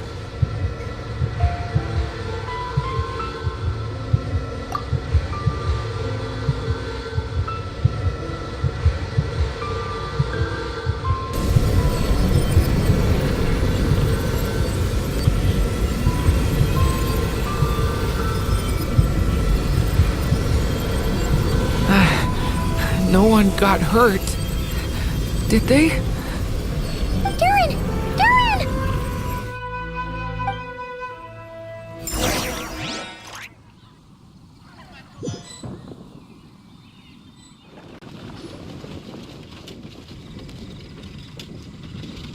I just had Barbara check him over. He's not badly hurt, but he seems to have burned through a lot of energy fending off some kind of dangerous power. He'll need some time to rest before he wakes up.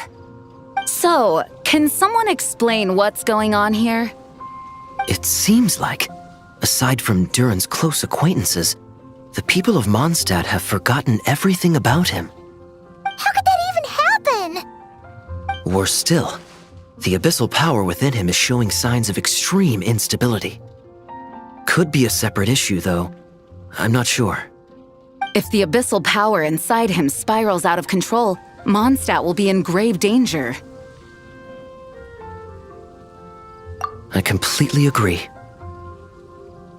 All right then. As acting Grand Master, I'll send a letter requesting Albedo's immediate return. Until then, the Knights will watch over Durin. That's pretty much all we can do right now. Also, allow me to look after this book for now. If you need to consult it, just drop by my office. Do you think the book might have something to do with what's happening? It's just weird that Alice still hasn't contacted us. Maybe we should head back inside the book and take another look.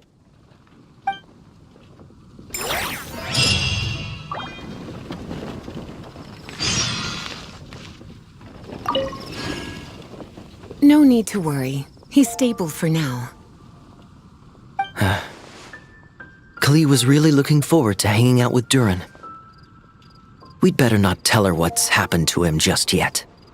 I'll have the Knights notify you as soon as he wakes up.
Hello, you two.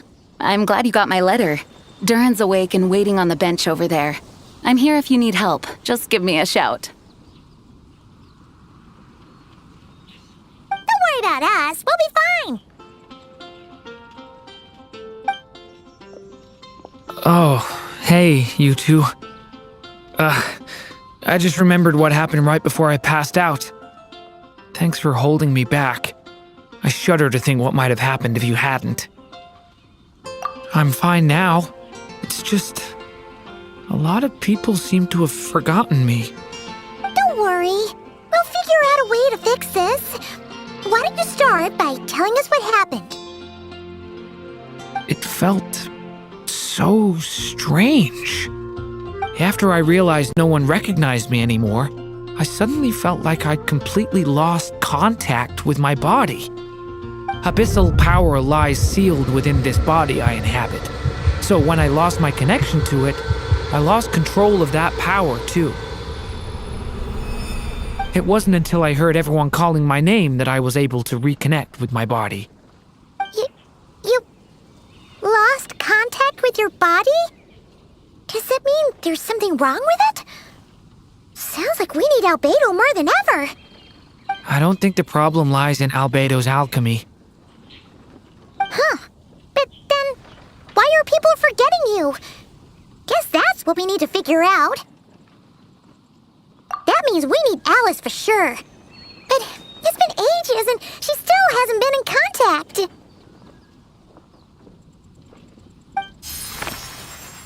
Now would be a really good time for a hint. How could the story's budding branches even hope to reach beyond the towering walls? Leaving the castle, the witch went off in search of the tallest, grandest tree in the whole world. High up in the canopy of that tree, she sought a resting place, a refuge where the little sapling might take root. Go to that place, for it was there that the sapling felt its first breath of wind. Huh? Was that another clue? Does that mean the story isn't over yet? Leaving the castle. It just occurred to me. If this story is all about my own experiences, then wouldn't what happened after I left Simulanka be part of it too? But how could she possibly know exactly what would happen? And even if she did, how could we know when the story was complete? Yeah. Since we can't reach Alice right now, we'll just have to get to the bottom of this ourselves. But first, we gotta figure out where this riddle wants us to go. The tallest, grandest tree in the whole wide world. Huh. The only place that ever gave me that feeling was the one I ended up in right after leaving Simulanka. They had great coffee there, too. And so many books you'd never run out of things to read. Think about it. Our search in Mondstadt began in a library, right? Well, Sumeru City's got one of those, too. And it's absolutely huge. What do you say? Should we try looking there? Huh. That does kind of make sense. And it's not like Paimon's got a better idea. Alright, let's just give Jean and the others a heads up first. Well, it sounds like you've got a plan, so I won't interfere. All I ask is that you stay safe. Albedo won't be back for some time, and until he is, we can't know for sure how dangerous Durin might be in his current state. I'm so sorry about what happened before. Believe me, I'm not blaming you, and neither is anyone else here. If anything, it's the opposite. We're all just worried about you. Worried? About me? Come with me. I want to show you something. As soon as they heard you were awake, they all hurried over to see how you were doing. You all came to see me? A little birdie told me you're working on finishing a storybook. So maybe all those people losing their memories is just a plot twist, waiting to be resolved. Miss Lisa, you always seem to know how to put my mind at ease. Please, everyone, don't worry about me. When I get back, I'll find a way to complete my mother's story, and the one we started, too.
Whew.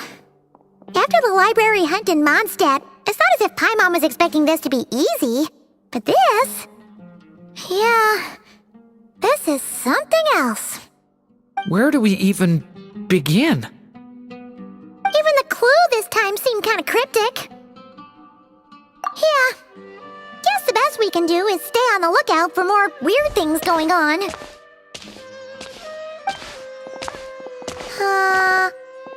Huh? Sorry, what was that? I'm here to return Volume 5. According to the catalog, Volume 5 of this series is not available for loan. I can't accept the return of a book that was never checked out in the first place. Let me put it this way. My copy is complete. Yours, on the other hand, is missing large amounts of content. So you should swap it for mine instead. Sir, you have to understand. Managing a library is a serious business, and we have protocols in place for this kind of thing. I can't just replace an important volume in our collection based on nothing more than your word. Hey! Look what the Wandering Tom dragged in! Oh, it's you. And, what is it you're doing here? I'm a traveling scholar, as you know. Isn't a library the most natural place for me to be? Well, the last time we saw you was all the way in Nodcry. Paimon just didn't expect to suddenly see you in Sumeru, that's all. There were some things I needed to come back and take care of. Some documents had gone missing, so I tracked them down, restored them to their original condition. And now, I'm here to return them. And considering what I'm planning to do next, it feels like a weight off my shoulders. What's going on with you, huh? You look like a kicked puppy. Hat guy. At least you haven't forgotten about me. What's that supposed to mean?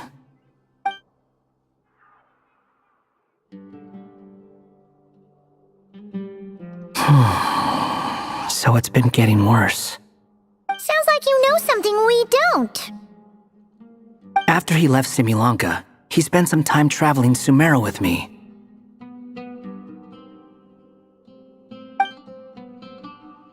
I was working on several texts at the time, and I stumbled upon something strange. Anytime Durin of Simulanka was mentioned, before long, the record would disappear. Which means, all the remaining records on Durin are about the evil dragon that fell on Dragonspine. How did you even discover that? If I remember correctly, Hat Guy loved the time he spent in Simulanka so much that he started writing a travel log. That's besides the point. The fact is, you're not affected by the ley lines of this world. I'm sure you can grasp the implications of what that means. His case is different from mine. It's more like the world itself refuses to accept his existence. It started with a few written records, but now, it sounds like it's spread to people who never met him or didn't know him well. At this rate, the whole world might forget him altogether. The whole world? But that includes all my friends in Mondstadt, and even Hat Guy, too. So that's what you've been worried about all this time? Why didn't you just tell me? There are more important questions right now, like figuring out how to fix this. That mage clearly cared a lot about her child. She left that book behind for a reason.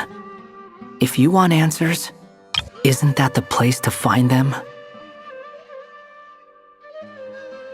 You think that didn't occur to us already? Problem is, we need to find the memory that unlocks the next chapter first. Mind if I take a look? I just want to know what secrets this book is hiding. Besides, I've run into a bit of red tape, so I've got time. Of course. Be my guest.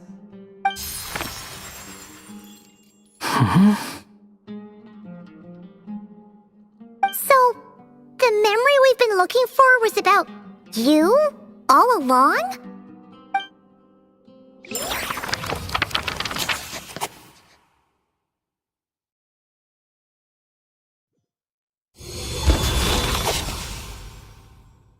The little dragon became companions with a stray cat with dark blue fur. It was a friendship born of all they had in common. He left his castle at the stray's invitation, setting out to explore the world beyond its walls. There, he grew fond of the outside world, eager to make friends and share the story of his life. Taken by the dragon's story, the stray tried to write it down. But he soon realized that no matter how he tried, it would always warp into the evil dragon's tale.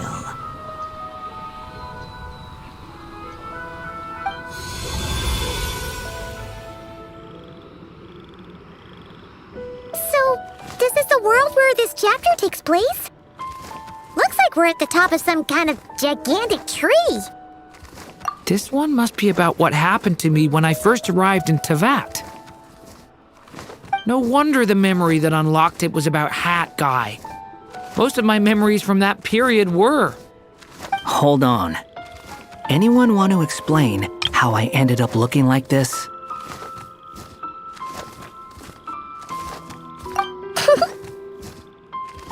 Maybe you've become a character in the story too.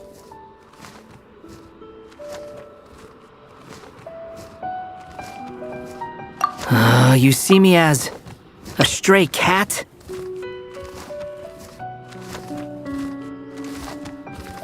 A wandering Tom, to be exact. You should count yourself lucky. Of all Durin's friends, your character is by far the most memorable.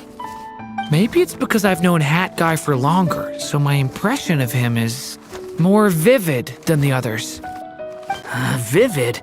Then how come you haven't changed one bit? Guess that means the impression the traveler left was so vivid, it didn't need changing.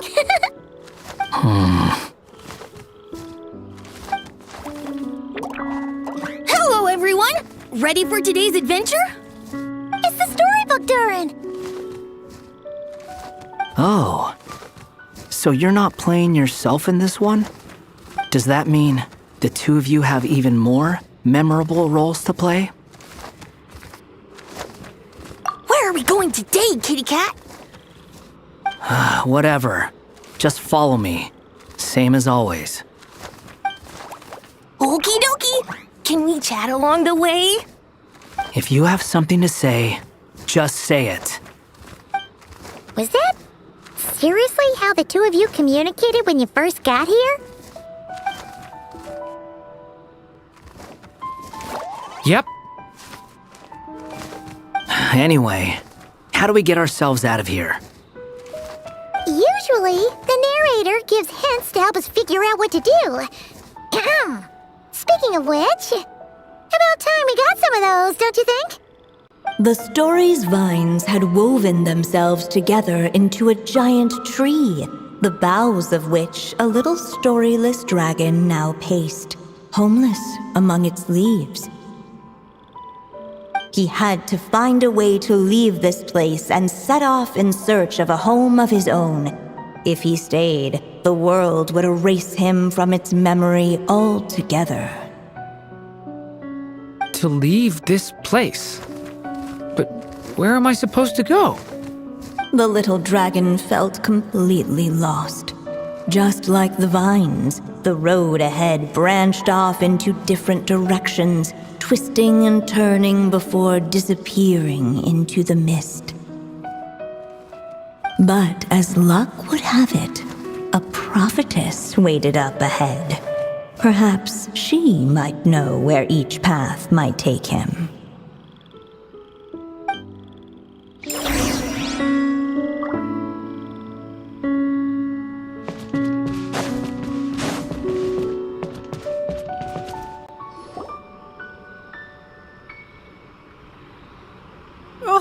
You must be the little lost dragon. It's true. My friends and I are lost. This meeting was no accident. The prophetess was in fact the seer witch, here to present her promised gift.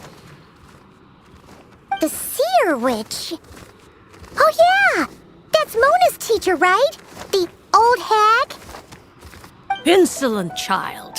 I am the Seer Witch, your prophetess, not some old hag. Sorry! Now, little lost dragon, I have come to bestow the gift I once promised. A prophecy. A prophecy? Hear me now, for my prophecy is this. One day, the dragon from beyond the castle shall be reborn, and none may avert its coming. The wind took the prophecy and swept it off into the distance. And so, the little dragon was shown a path to wander. As far as I remember, once that alchemist from Mondstadt learned about the prophecy, he chose to stand with you against the evil dragon. So, what does any of this have to do with you being forgotten? Oh, wise witch of prophecy! Could we trouble you with another question? As enigmatic as she was elegant, the Seer Witch spoke no more, for her thoughts had long since returned to the starry firmament above. Just when we actually needed her. The Seer Witch was my mother's friend, so the prophecy she just gave should turn out to be helpful. Well, it's not like we've got better options. But if all we need to do is leave this place, which path should we take? Why don't we take a look around?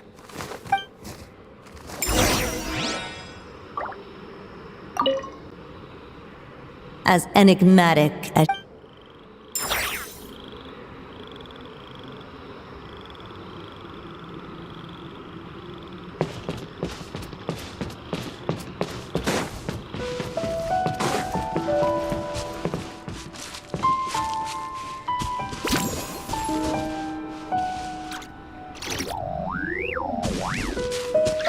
Unless the little dragon kept moving, eventually he would be forgotten.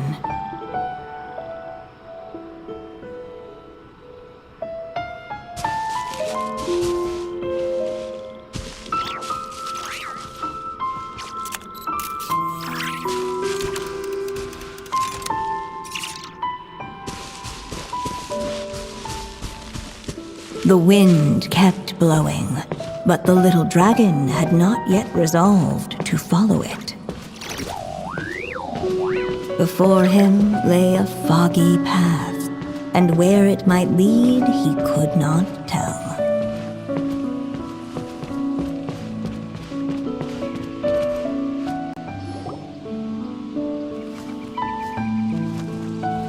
If we go this way, we'll be heading back to Mondstadt just like we planned. Out of all the options so far, this seems like the safest, right? At least we know what happens next. He helps stop the evil dragon from returning, gets a new body, makes a whole bunch of friends, who all just forget about him. But you didn't forget, Hat Guy. I'm just saying, choosing this path wouldn't solve the main problem. You'd still end up being forgotten. Huh. I'm not against choosing this path. I just wonder what secrets it might be hiding. Let me think about it.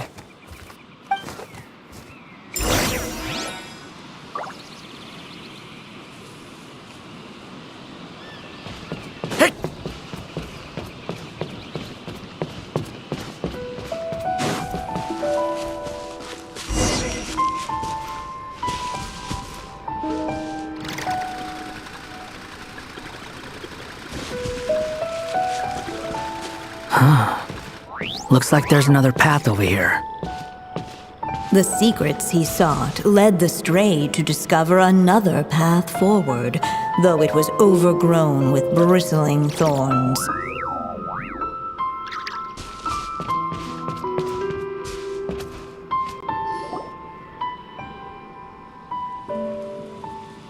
It seemed to lead away from this place, but each time he tried to follow it, the branches of the tail sent him back to the start.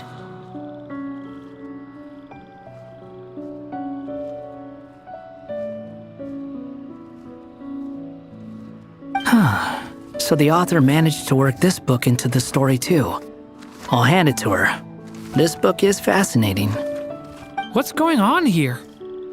When I first realized you were being forgotten by the world, I thought it might be because you spent too much time with me.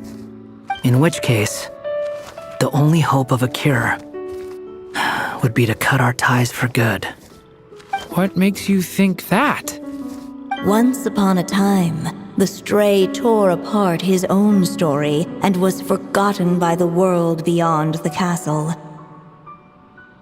He believed the story had cursed him, and that his misfortune had rubbed off upon the little dragon. The story's curse.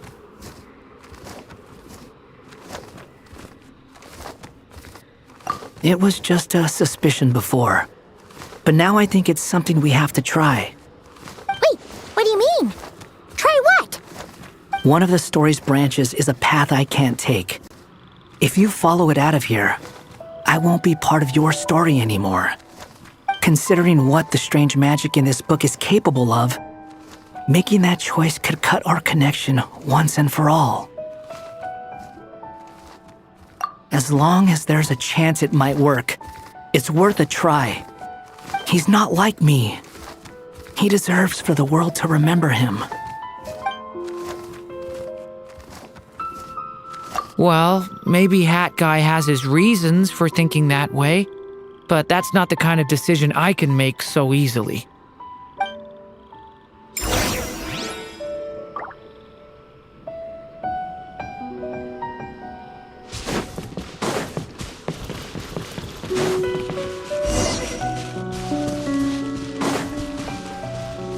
The wind kept blowing, but the little dragon had not yet resolved to follow it. Before him lay a foggy path, and where it might lead he could not tell.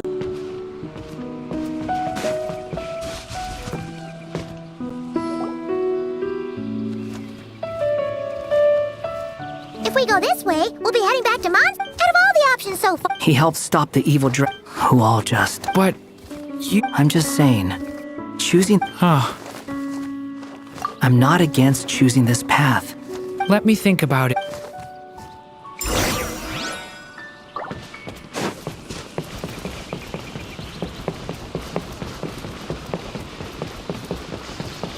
I still think you should keep going, little dragon.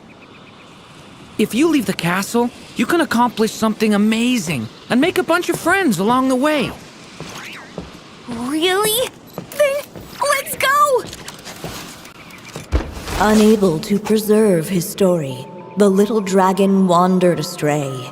Fortunately for him, a certain prophetess had left behind a prophecy to guide him. The wind took the prophecy and swept it off into the distance, and so the little dragon was shown a path to wander. Following the wind's guidance, the little dragon made his escape. In turn, the prophetess affirmed the little dragon's choice, leaving an extra secret as her parting gift. Now that you've made up your mind, I shall keep my promise by explaining Fate's little trick. Long, long ago, the gods of the high heavens gave the world outside the castle a magic of its own. They called it storytelling. It was a magic of almost unshakable power that governed how people met, grew close, and understood one another. Each person had a story meant for them and them alone, one whose ending was written in the heavens long ago. In truth, your story, and the evil dragons are simply two versions of the same tale, and that is something the magic of storytelling cannot abide. Beyond the castle's walls, your story cannot take root, for the evil dragon's tale has done so already.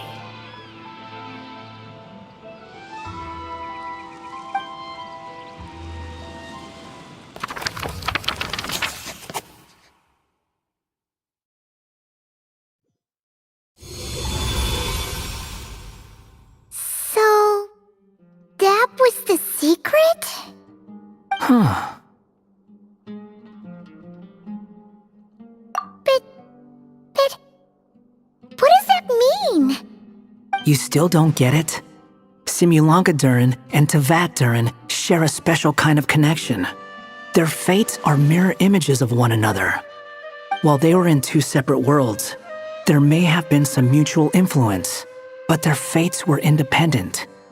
But when Simulanka Durin came to Tevat, a version of his fate already existed there. So, how can two fates exist at the same time? The answer is, they can't. The rules of this world don't allow it. You can't return a book you never checked out in the first place. So, what's Durin supposed to do? Those mages seem to have come up with quite the ingenious solution.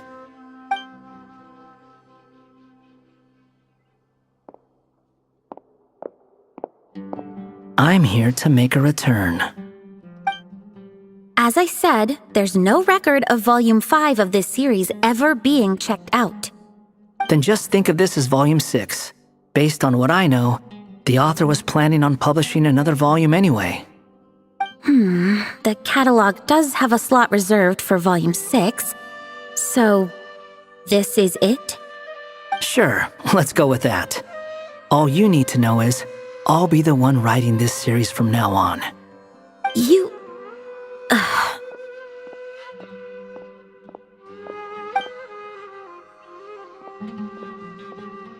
What are you up to this time?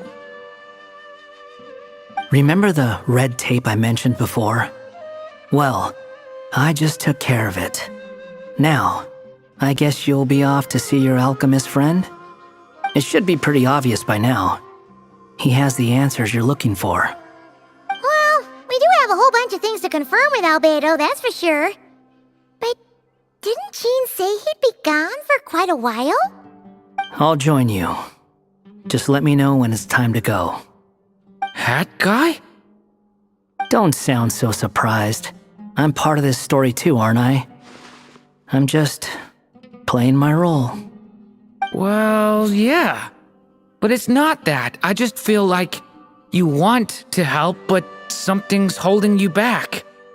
When I first realized you were being forgotten by the world, I thought it might be because you spent too much time with me. I even thought cutting our ties might be the only way to fix it. Why would you think that?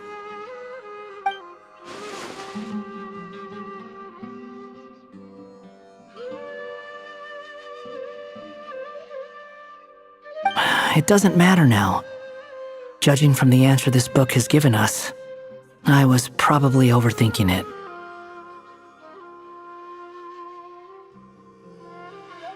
Just as well. With the ley lines rejecting him like this, the people who still remember him are his only remaining connection to this place. If that last fragile tie was broken, who can say what devastation his unbound body might unleash? And to think I'm one of the people keeping you here, instrumental in helping change your fate. Can't say I saw it coming. Well, if it's good enough for Hat Guy, it's good enough for me. After all, he is about as odd as humans get. Excuse me? With some people, even if you try asking a simple question, they'll always give you a complicated answer. And the more you ask, the more complicated it gets. Truth is, Hat Guy's just that kind of guy. Whatever.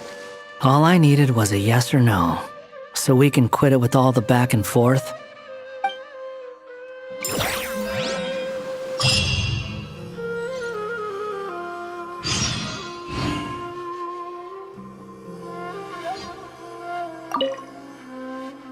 If you feel like stepping back into the story, just come find me.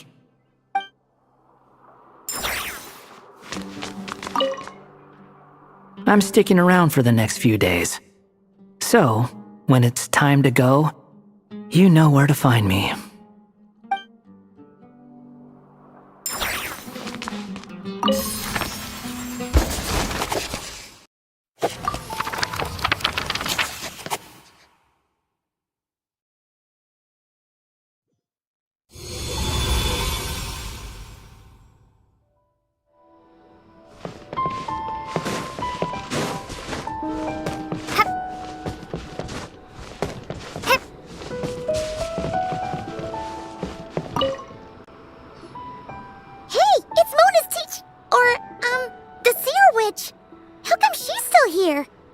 Who goes there?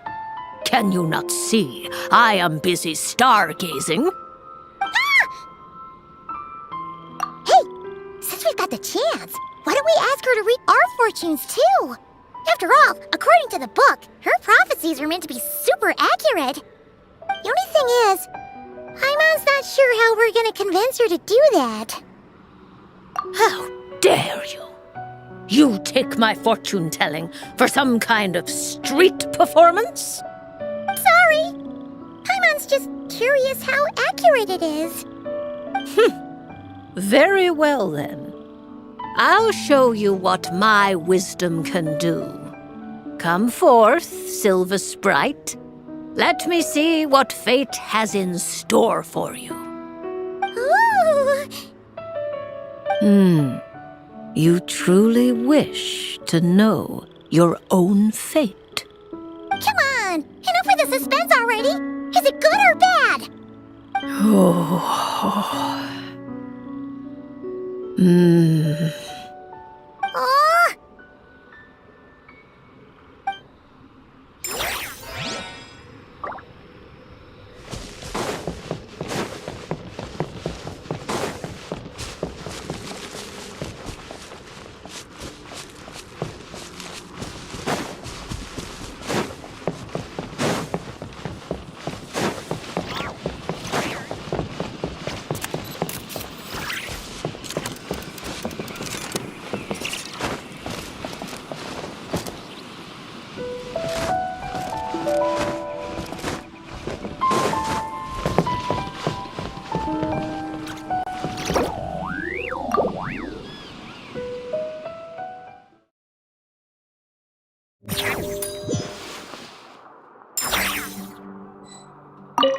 If you feel like stepping back...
So this is the other Durin, huh? If this had been the dragon that ended up being revived in Mondstadt, there's no telling what kind of calamity that people would have had to endure. So, if you think about it like that, Durin's actually a hero. No, I'm just a little envious, that's all. Not everyone gets a chance to be a hero. Actually, most of the credit belongs to Albedo. Then again, barely anyone even remembers you at this point. So I guess there's not much left to envy. Oh, so you three still remember Durin. Looks like the memory loss hasn't spread to close friends. Yet. I guess that means my memory of you must still be complete as well. Albedo. You're finally here! Oh, boy, do we have a whole pile of questions for you! Oh, you're here too. I think I've pieced together some of what happened to him. But what's your take on things?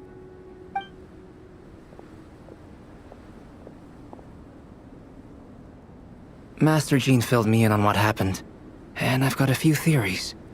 But let's get on the same page first.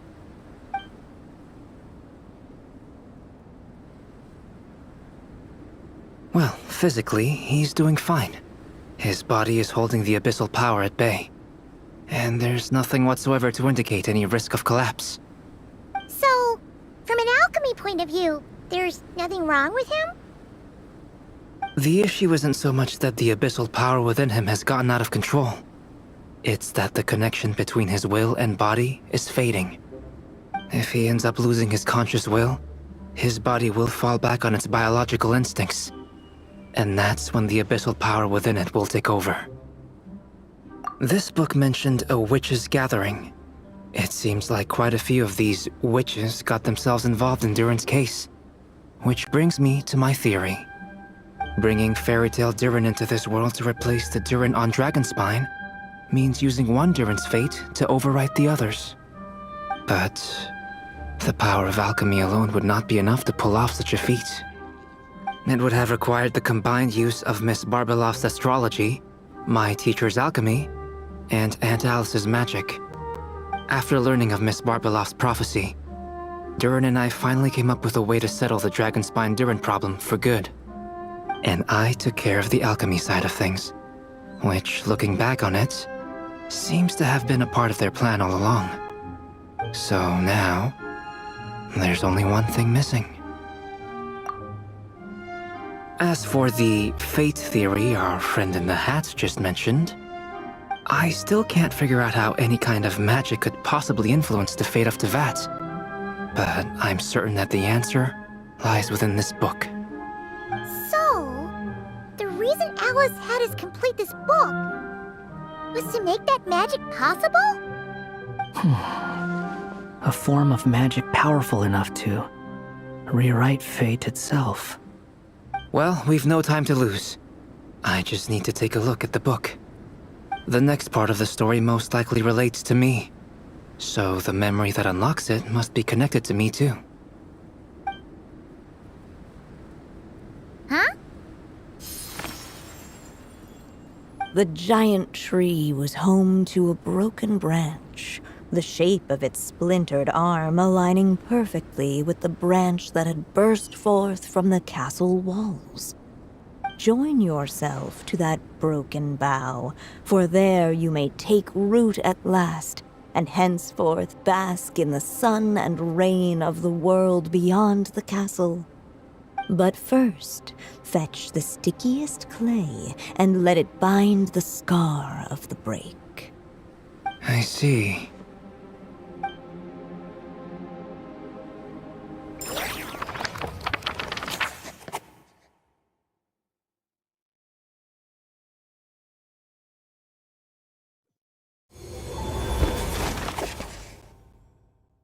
Guided by the breeze, the little dragon arrived at an alchemist's workshop.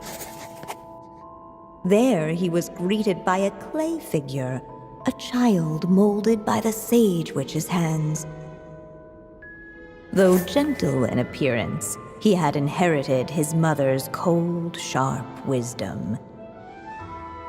And he was determined to avert the calamity the evil dragon would bring.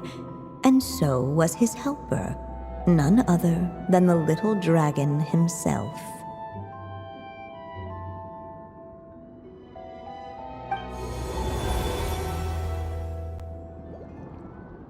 What is this place? It looks like it's modeled after an alchemist's workshop. Or rather, a cliched stereotype of one. Albedo?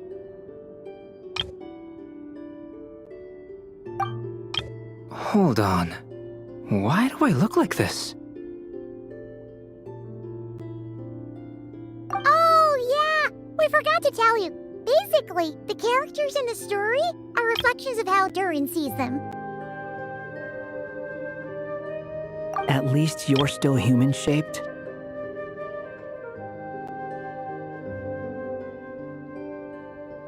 Well, since Cat Guy has taken on a different appearance too, that must mean the two of us are both characters in the story. But you, Paimon, and Durin haven't changed at all. You must be special figures in some way. I'd like to know more about that too. But seeing as none of them can explain it, let's just concentrate on moving the plot forward.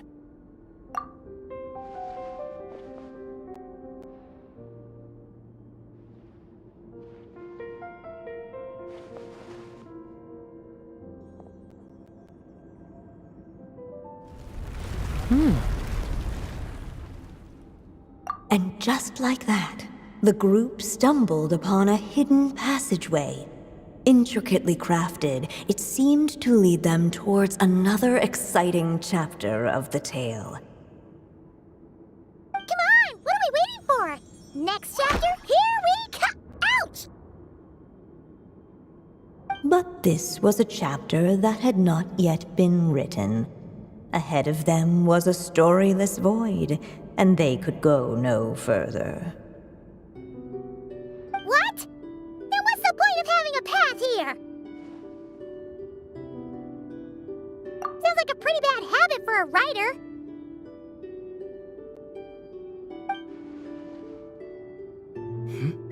Over here. I found something. What the clay figure found was none other than the evil dragon's heart itself. Though the creature had perished long ago, its heart was still there, pulsing away and growing warmer with every beat.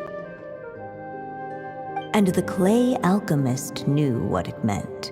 That the evil dragon would return one day, just as the prophecy had foretold. Yet, guided by his mother's wisdom, he foresaw another fate. If only the alchemist could bestow this heart upon the little dragon, he might be reborn in the evil dragon's stead. Only then would the evil dragon's heart grow still, and the little one inherit its tale. Sounds like this chapter's about Albedo bringing me to life? If that really was the solution, though, this would have been over the minute I finished the transmutation. So why is Durin still being forgotten? There has to be some other reason. Yeah, I'd like to explore the area a bit more.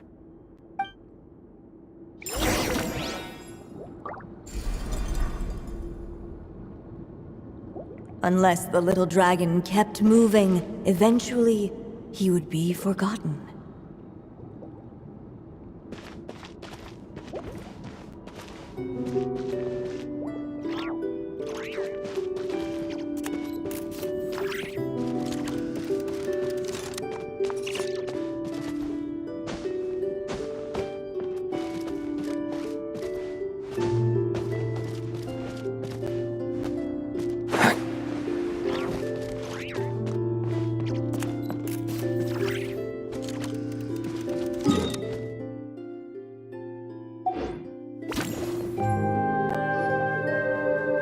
Returning to the castle. I just never thought crossing over into a new world would create so much trouble. All I wanted was to make some friends. I'm starting to think I kinda miss being in Simulanka. You might look back on it with fondness, but if I were you, I wouldn't miss it. Why? Sometimes, moving on with your life comes at a cost. But that's better than going nowhere at all. You don't have to worry, Durin. No matter what problem you face, there will always be a solution. Okay. Sometimes I wish I could just go back and see it again.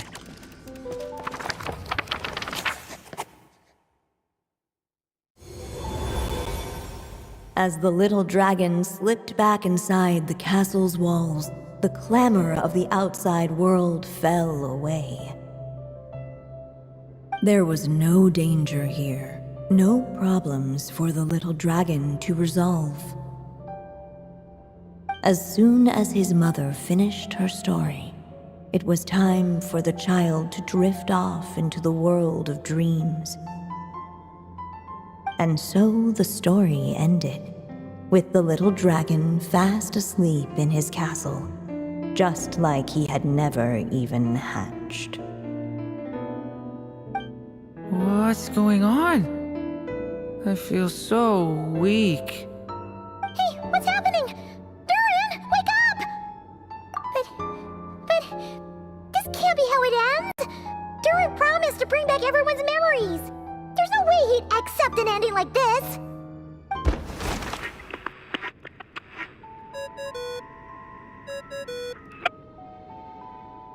Hello, children. If you're hearing this recording, it's because you've reached a certain ending. You may have noticed that little Durin's experiences have been written into the pages of this book. Well, you should know that in the same way, its ending will also be written onto him. So be careful, because triggering a bad ending could be somewhat problematic. Let me guess, you're upset that I didn't warn you earlier? Don't worry though, I've thought it all through. I built a very special feature into this book, just for you, the witnesses of this tale. So, go ahead, see if you can turn back the pages.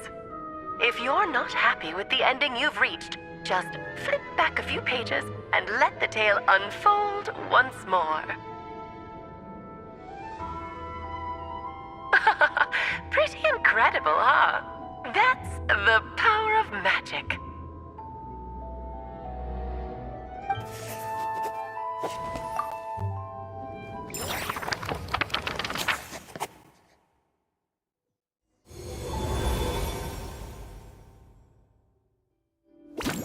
Unless the little dragon kept moving, eventually he would be forgotten.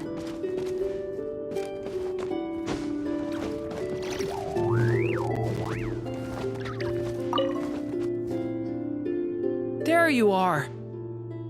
Oh, hello there. Hey, it's Mini Durin again. What are you doing holed up in here?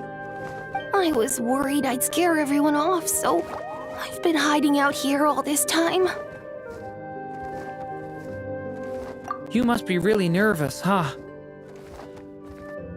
I guess I am a little nervous, but I'm also excited. I'm gonna get to stop the evil dragon and even become a human. It's all thanks to that clay man. He's the one who talked me into it. And once I'm a human, I'll be able to make loads of friends and do tons of important things. You'll make lots of friends, that's for sure. And go on many unforgettable adventures. I'm so glad to hear it. The only thing is, the clay man said becoming human isn't gonna be easy. So I'm feeling a little anxious too. He's right about that. Even if you manage to become a human, there will always be tougher challenges on the road ahead. Really? But even so, your friends will be there to help you. Oh? Then I'm not afraid. Funny, isn't it? After talking to you, I'm not afraid anymore either. So, are you ready now? Yep, I'm ready to become a human. What the clay figure found was none other than the evil dragon's heart itself. Though the creature had perished long ago, its heart was still there, pulsing away and growing warmer with every beat. And the clay alchemist knew what it meant. That the evil dragon would return one day, just as the prophecy had foretold. Yet, guided by his mother's wisdom, he foresaw another fate. If only the alchemist could bestow this heart upon the little dragon, he might be reborn in the evil dragon's stead. Only then would the evil dragon's heart grow still, and the little one inherit its tale. At last, the little dragon accepted the evil dragon's heart, and a new life came into being. The evil dragon's heart beat in his chest, and the little dragon's soul guided him forward. Thus did the prophecy hold true, even as fate had been rewritten, and so was the little dragon born anew.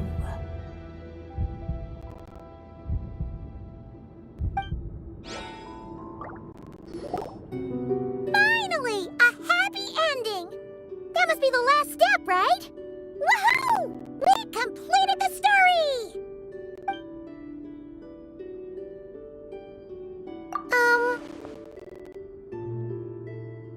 Born anew, the little dragon set off once more, his story far from over. Huh? So, that wasn't the end? What comes next might be the most crucial part of all. The real last step. If fate really is as devious as they say, then I say, show us what you've got. Wow! You're all so serious all of a sudden.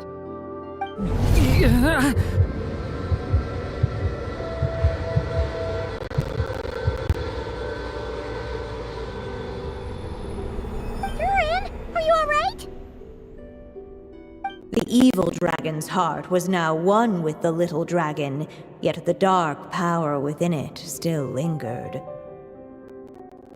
Would the little dragon dare to hold this power back, or would he simply give in? Hey! What kind of question is that? Of course he's gonna control it! What choice does he have?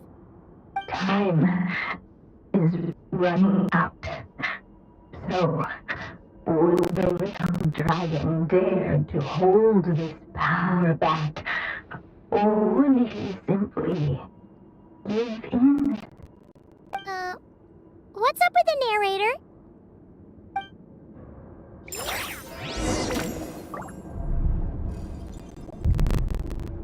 Would he dare to hold this power back, or would he simply give in?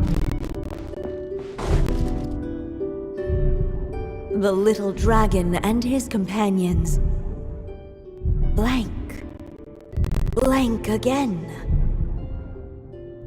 Huh? What's going on? Are we running out of ink? Once the ink runs out, is that the end of the story? I had a feeling this would happen. What's happening to the others?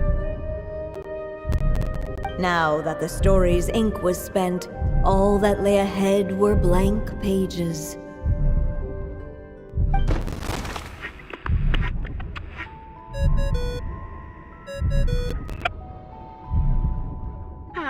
Looks like you've discovered another possible ending. Do not lose hope. You just need to keep searching, for there are possibilities that only you can bring to life.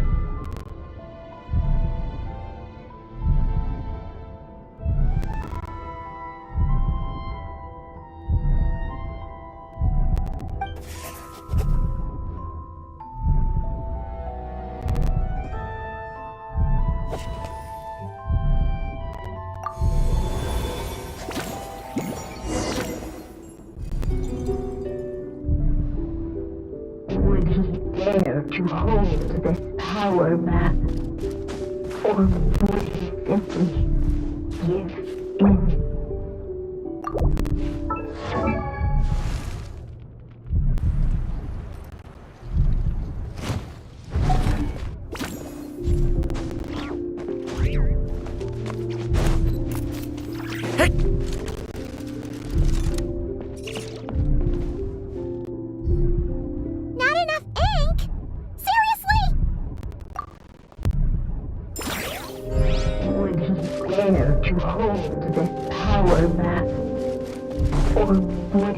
simply give in.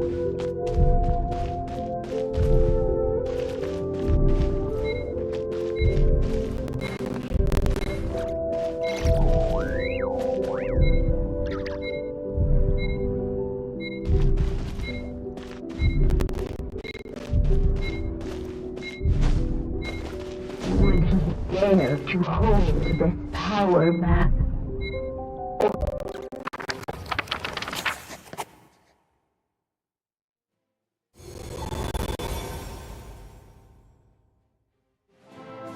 The little dragon was at an impasse, and the dark power within him surged like a tide. Unchecked, the darkness engulfed everything around it, including the little dragon's soul. The little dragon's story faded into nothingness, and in the world beyond the castle, only the evil dragon's tale endured. Is this me? And so the story ended, with the little dragon fading from sight, leaving nothing but the evil dragon's shadow in his place. Oh no! That means Durin... What do we do now?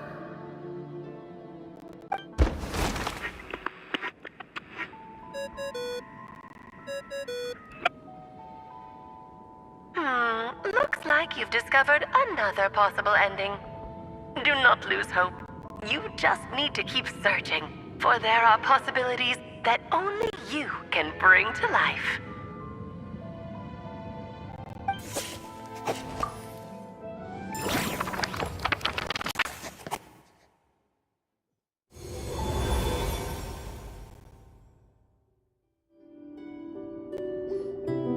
What's going on here? Why isn't the story letting Durin just suppress the abyssal power? It keeps getting stuck.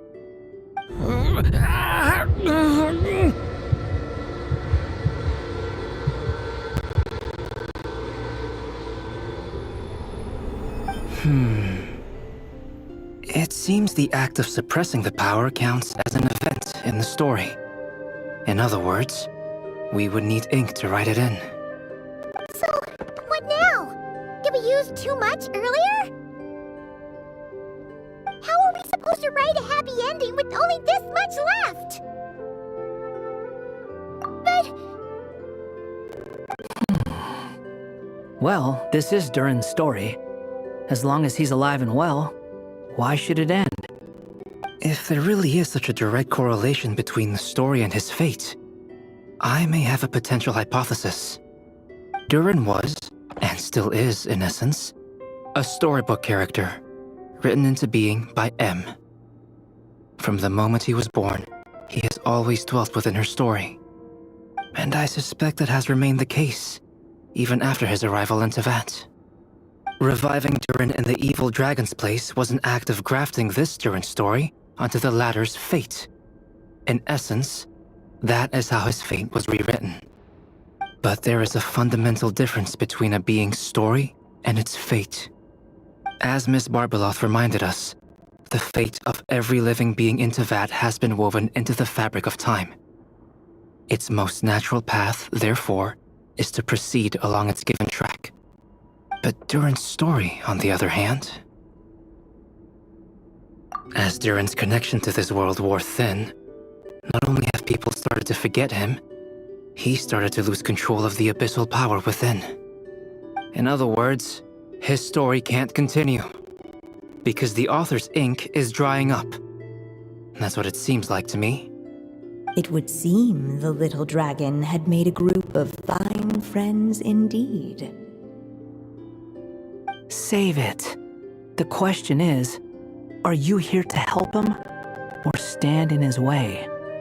This is as far as the story can go. What path will you choose? I suppose the final decision is up to me. It's hard to believe I never actually left my mother's story. If that's true, I'd like to go there and see for myself. By there, I take it you mean the blank pages of the unwritten chapter ahead? But we still don't even know how Alice's magic works! If Durin belongs inside the story, then going outside of it to some unwritten part, isn't that too risky? I'm not afraid. I second that. It would seem this is one answer you need to go seize for yourself. So be it. Whatever obstacles stand in your way, we'll tear them down together.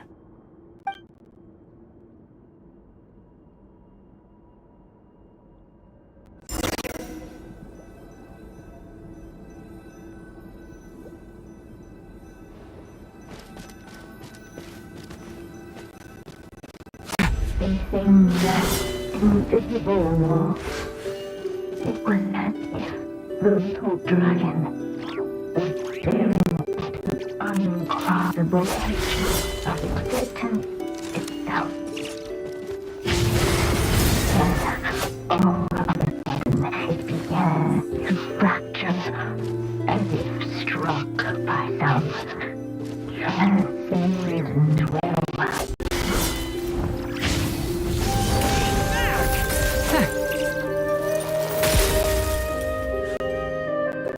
Gotta keep going.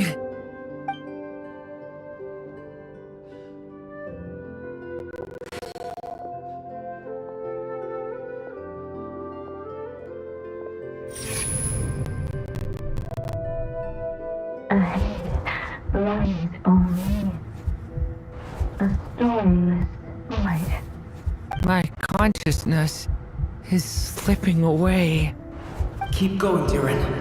A pure soul is your essence, not an empty void. I feel so weak. Stand tall, Durin. You are not some amorphous idea. The body I made for you is flesh and bone. Am I truly alive? Yes, Durin, but you must keep going. You're as alive and real as I am.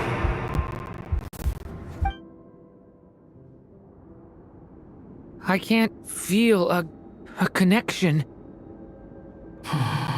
You're not alone in this world, Durin. At the very least, you have me. I can't remember anything. Who am I? Your name is Durin, and there are many who still remember it. My name is Durin. You're taking too long. Come on, Durin, run! In this world, fate waits for no one. Wait! Where am I meant to go? What am I supposed to do? Go make your wish come true, Durin. My wish?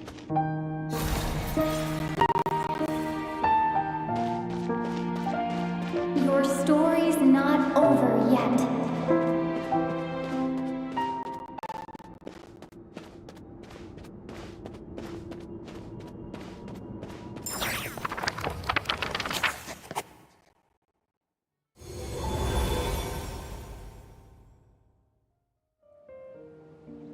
Silence, huh? Have you nothing to say about my proposal? Let me get this straight. You want to graft your story onto this unfinished thread of fate, and in doing so, not only rewrite that fate, but allow the story to live on. Quite the brilliant idea. Still, the story's survival depends entirely on whether the author keeps writing. Exactly. And the moment foretold by the prophecy is still centuries away. I see. I thought my own ignorance might be the problem. That I'd asked more of the noble science of alchemy than it could ever deliver? Or that I had failed to discern the heavenly signs and grasp the secret truth underlying the prophecy? Little did I imagine that time itself would prove to be the greatest hurdle of all. Well, my friend, this has been a most intriguing experiment. And from an academic perspective, at least, I don't think it was a bad proposal. Someday, the prophecy will come to pass. So remember, my friend, much like the stars themselves, there will always be something that transcends the test of time. Thank you, everyone. You've helped me so much already. But, Alice, I still have one final favor to ask of you. Will you lend me your magic one last time, just enough for me to keep his story alive until the prophecy is fulfilled? You mean you want me to extend your lifespan? No, not in that sense. As Rhymedaughter once told me, the laws governing life and death are among the most unyielding in this world. I'm well aware of that. Whether it lasts a day or an age, the span of one's life is determined by fate alone. If I tried to breach that law by force, I'm afraid I would lose what makes me human. This is not a path I want to go down. If I am to die, then I shall die a human. So, what is it that you want me to do? I would like you to send this pen of mine into the future. I see. Then perhaps there really is a way I can help. I could create a kind of story magic to take over the writing once you're gone. Oh, but for it to work, you would need to provide enough of your own words for it to learn from. How much? An immense amount. So much, in fact, that you would have to spend the rest of your life writing. And even then, I'm sorry to say, it would not last forever. No matter how much you write, there is a limit to the number of words you can leave behind. But the world itself will never stop changing. Someday, perhaps, even your entire corpus will not be enough for the magic to continue describing this world. And when that happens, the story will end. Still, it's worth a try.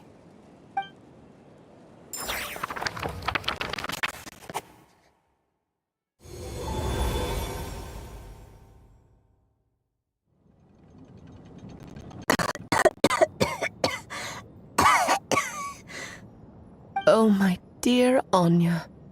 Even after all this time, you're still... Look at you. You should be enjoying your old age in peace and quiet, especially now that things are finally returning to normal after that terrible calamity. Once he leaves Simulanka, things will only get more complicated. If his story is to continue, there needs to be more material for the magic to draw upon. I'll just have to skip over some of the less important details.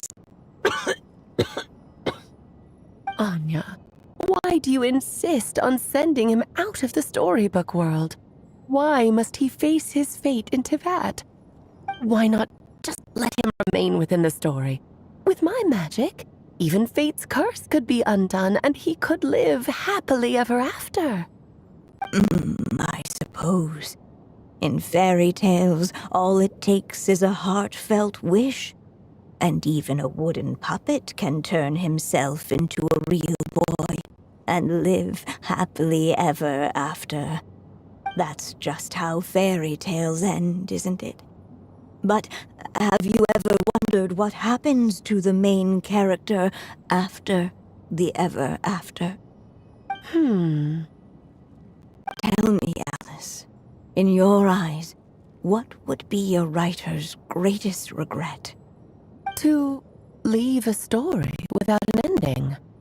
Not a bad answer. It's true, many writers come to consider that their greatest regret. But I see things differently. My greatest regret is that every story I write has to come to an end in the first place. Anya. No matter how brilliantly a character shines, the moment their story ends, their potential is lost forever.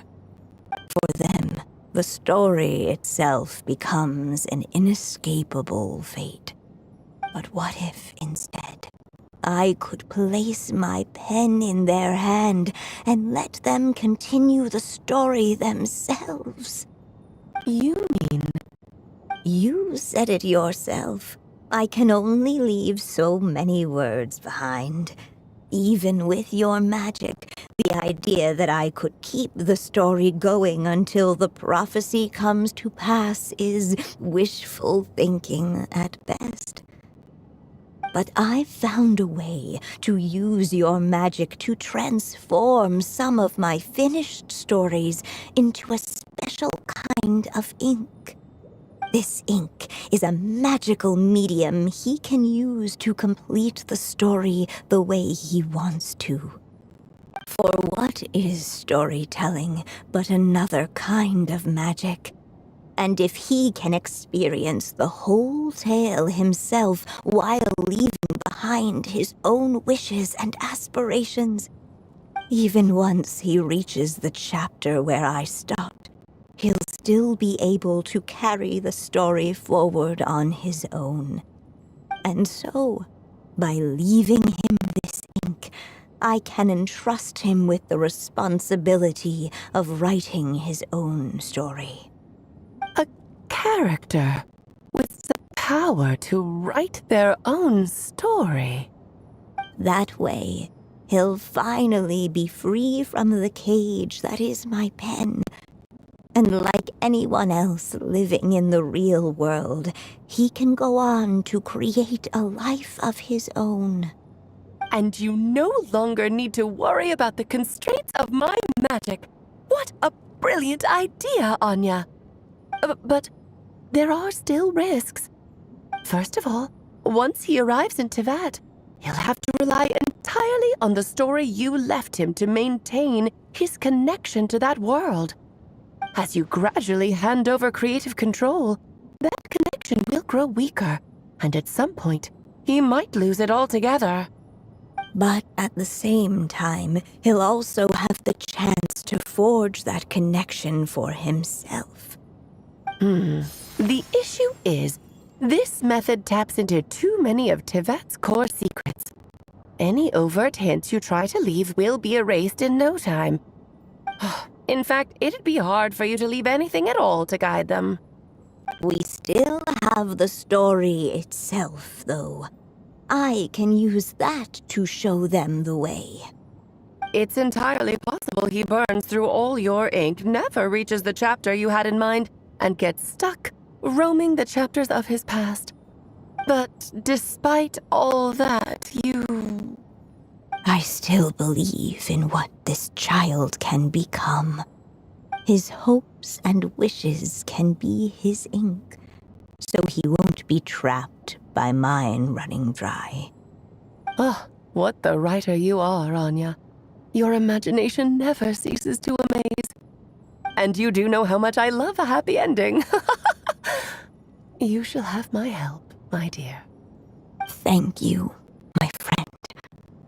Well then, my child, do you understand what you must do? Yes, I think I do. It's my turn to keep this story alive. Then what's holding you back? What will become of you after I take up this pen? I will fade away. There will no longer be a reason for me to go on existing. My child, or your mother, I should say, passed away long ago. The voice you're hearing is nothing but a magical echo that has now fulfilled its purpose. You needn't feel so reluctant to let me go. I know my mother died long ago. It's just, when you lose your mom too soon, it's hard to tear yourself away from the stories she used to read. I guess it's a silly way of pretending she's still here, by your side. Durin. But after coming to this world and traveling it with my friends, facing all kinds of enemies together, I suddenly realized I couldn't just sit around listening to my mother's stories because I'd found a new purpose in life. Maybe this is just what growing up feels like. With all my new friends waiting, it's time I finally set aside my mother's storybook. I'm ready to grow up now, Mom.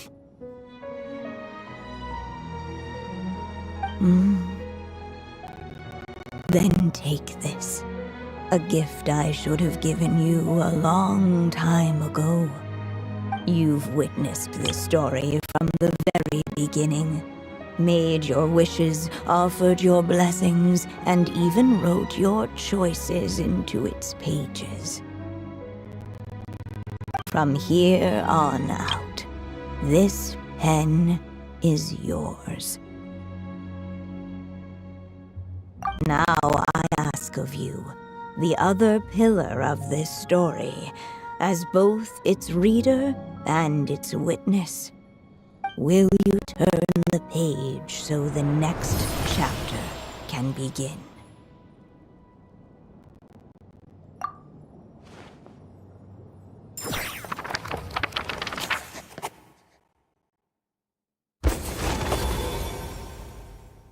Suddenly, and without warning, the powers of darkness struck.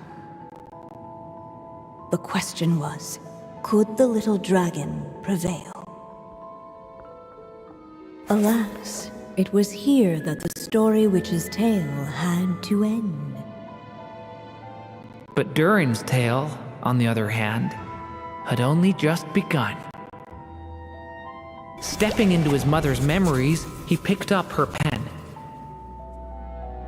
And so the story that was ending began anew. He had made up his mind to challenge the fate that barred the way ahead.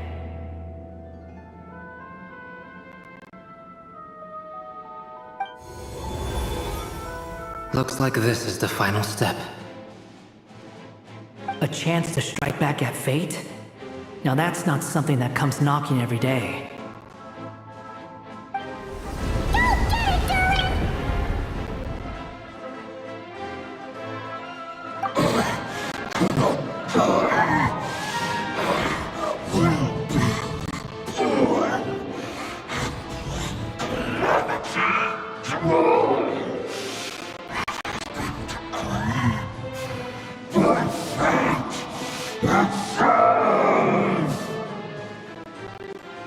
No, that fate no longer defines me.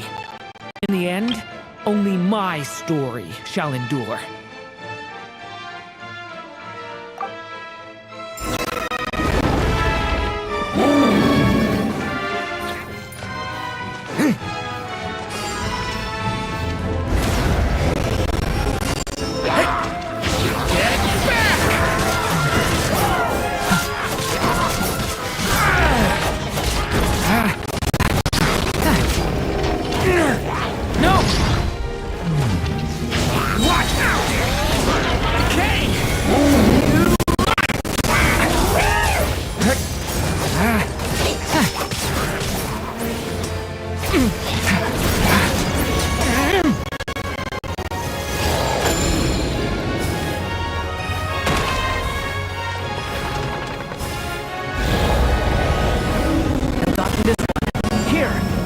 Lift you up.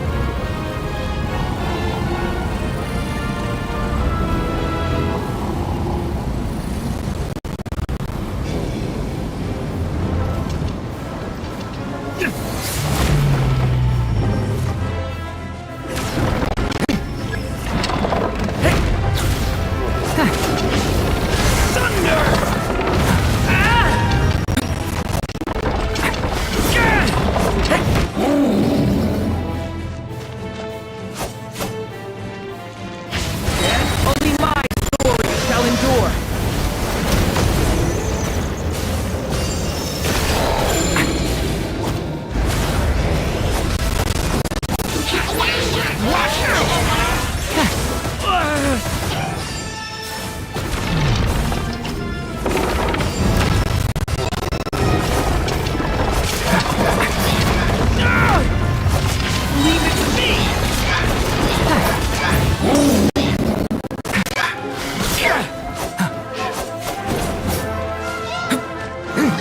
turning point in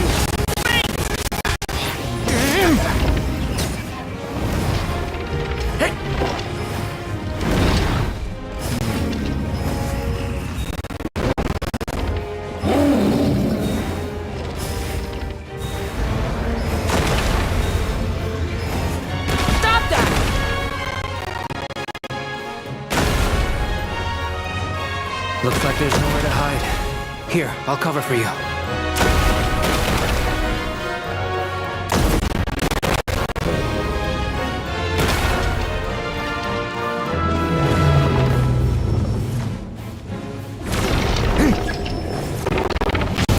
Dead time, the light prevails.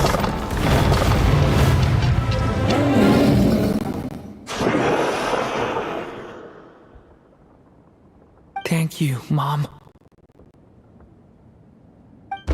And so it was that Durin defeated the darkness and rewrote his fate. But his story is far from over.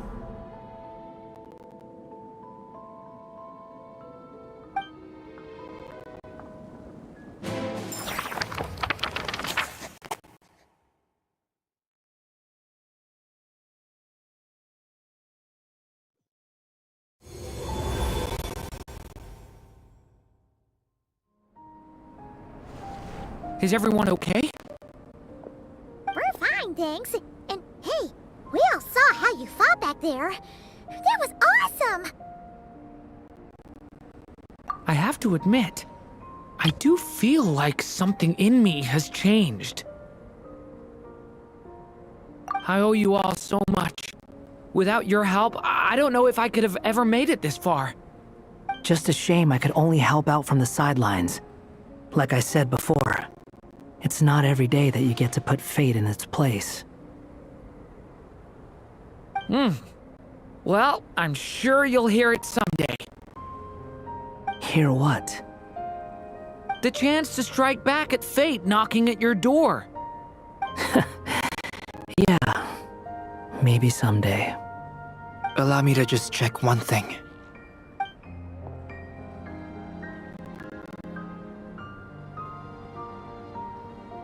Yes. The abyssal power within you has stabilized again. And those strange symptoms you were experiencing seem to have completely disappeared. Oh, thank goodness! I wonder what it means, though. Aside from the principles of alchemy, what other law of this world governs his being?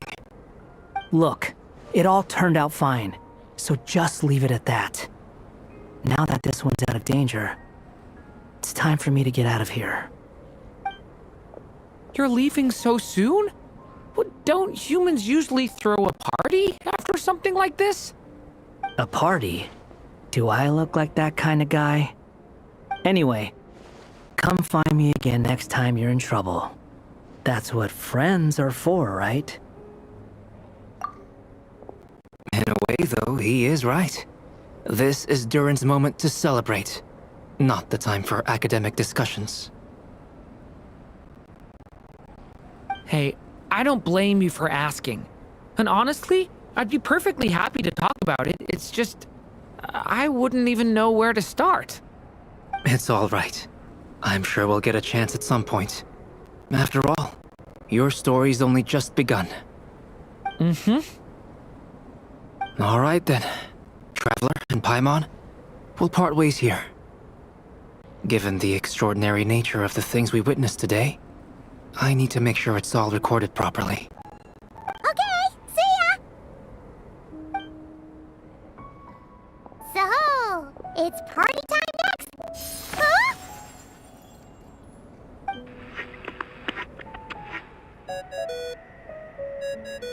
Congratulations on completing your mission. Now then, as per our agreement, it's about time you returned that book. She must have known the moment we finished! Just like she said she would! I've heard dressing appropriately is a must for socializing.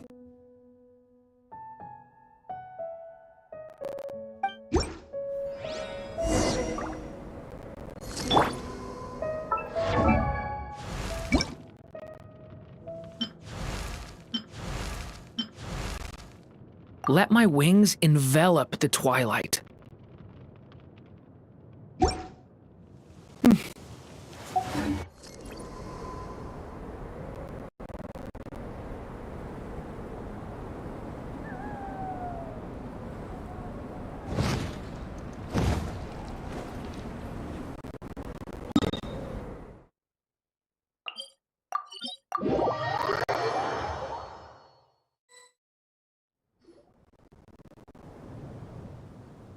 Oh, my writer and witness.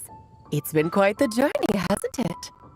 You had special plans for the Traveler from the start, didn't you?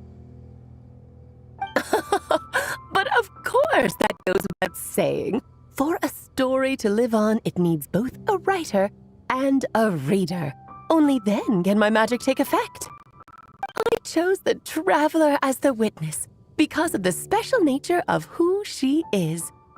It's not easy finding someone with that kind of background, you know. For a moment, I even considered taking the role myself. At least it made for an interesting story, right? Huh? What are you doing here, tone-deaf bard? With the Hexen Circle carrying out such a risky experiment in Mondstadt, it didn't cross your minds that the Animo Archon might be slightly curious? Sorry for the trouble, Lord Barbados. Think nothing of it.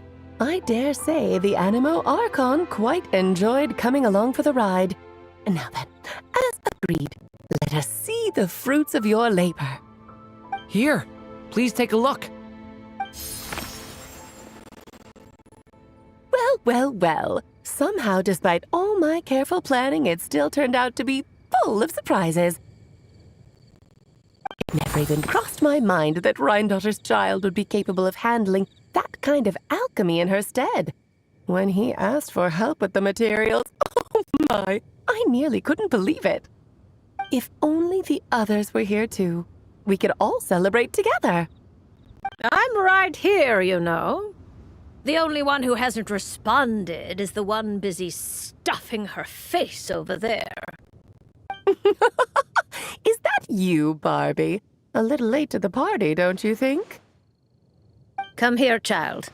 Let me take a closer look at you. All right, Aunt Seer Witch. Here I am.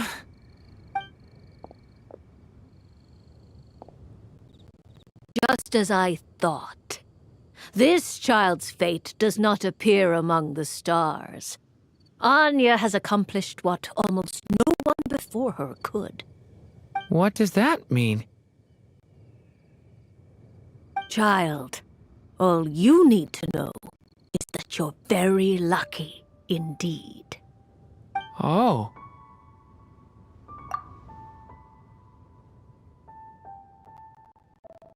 Just like how she was in the story, huh? Tell me, little Durin, what will you do next? I, for one, cannot wait to see how your story unfolds. Well, there's so much I want to do. I'm not even sure where to begin.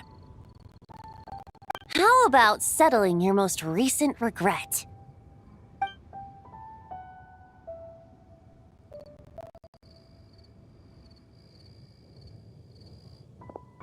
Not so fast, tone-deaf bard! What exactly did you just tell Durin to do? To make a long overdue wish come true. Thank you once again, Alice. How much time do you have left? I believe these should be my final moments. Just enough time to say goodbye to my dearest friend. This feels like having to say our final goodbyes all over again. I don't like it. Not one bit. I don't know how to respond to that. Strange. You were always such a cheerful figure in my stories. I even dubbed you the Merry Witch, you know. Oh, please. You know full well it was your stories that first taught me what true pain and sadness felt like. Huh. Aside from saying goodbye to me, shouldn't you also leave a few words for the child? Since the book will be his to continue, why why don't you write him a little parting note? There's no need. His mother already did that long, long ago. All that remains is for me to convey it on her behalf.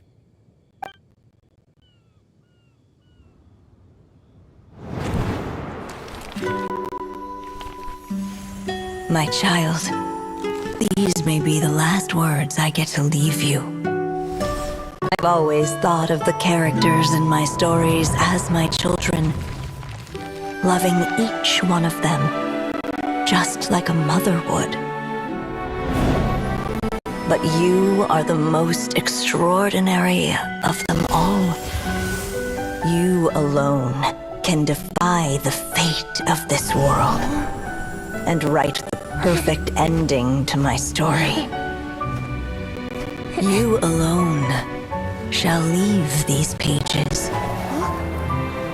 for a future I will not see. Still I say to you, fly, my sweet child. Just like a forest breeze yearns for the open sky, head into the unknown and seek an adventure to call your own.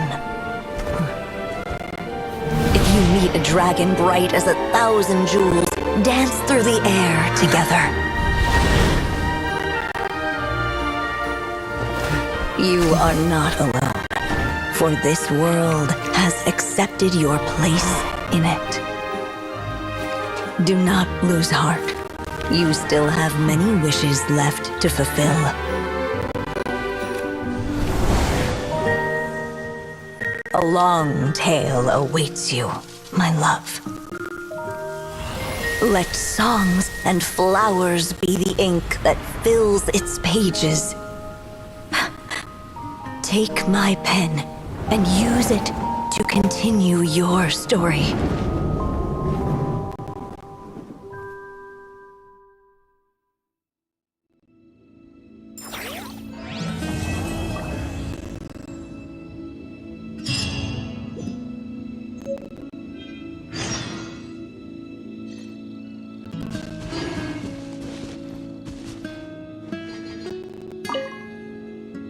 There you go! Your very own copy of the book. We wouldn't want one of the story's key witnesses to leave empty-handed now, would we? Of course, this copy isn't magical in the same way, but rest assured, all the twists and turns are still there.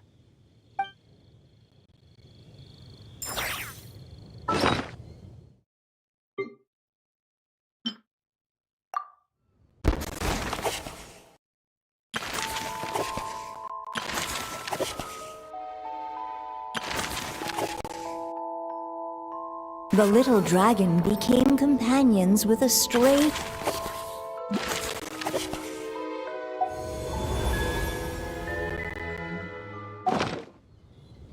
Each day is an...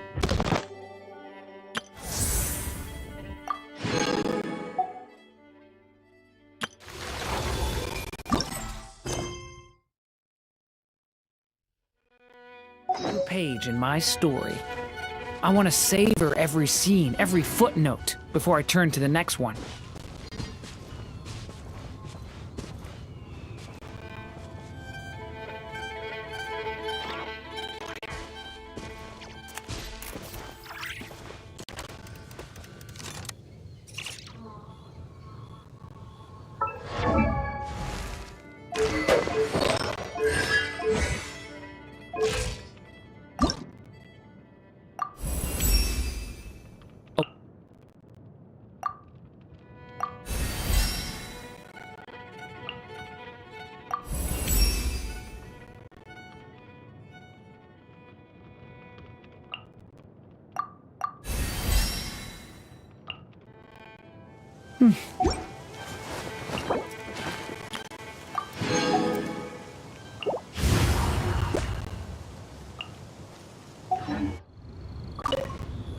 And so they flew together, Durin and Dvalin, over the skies of Mondstadt.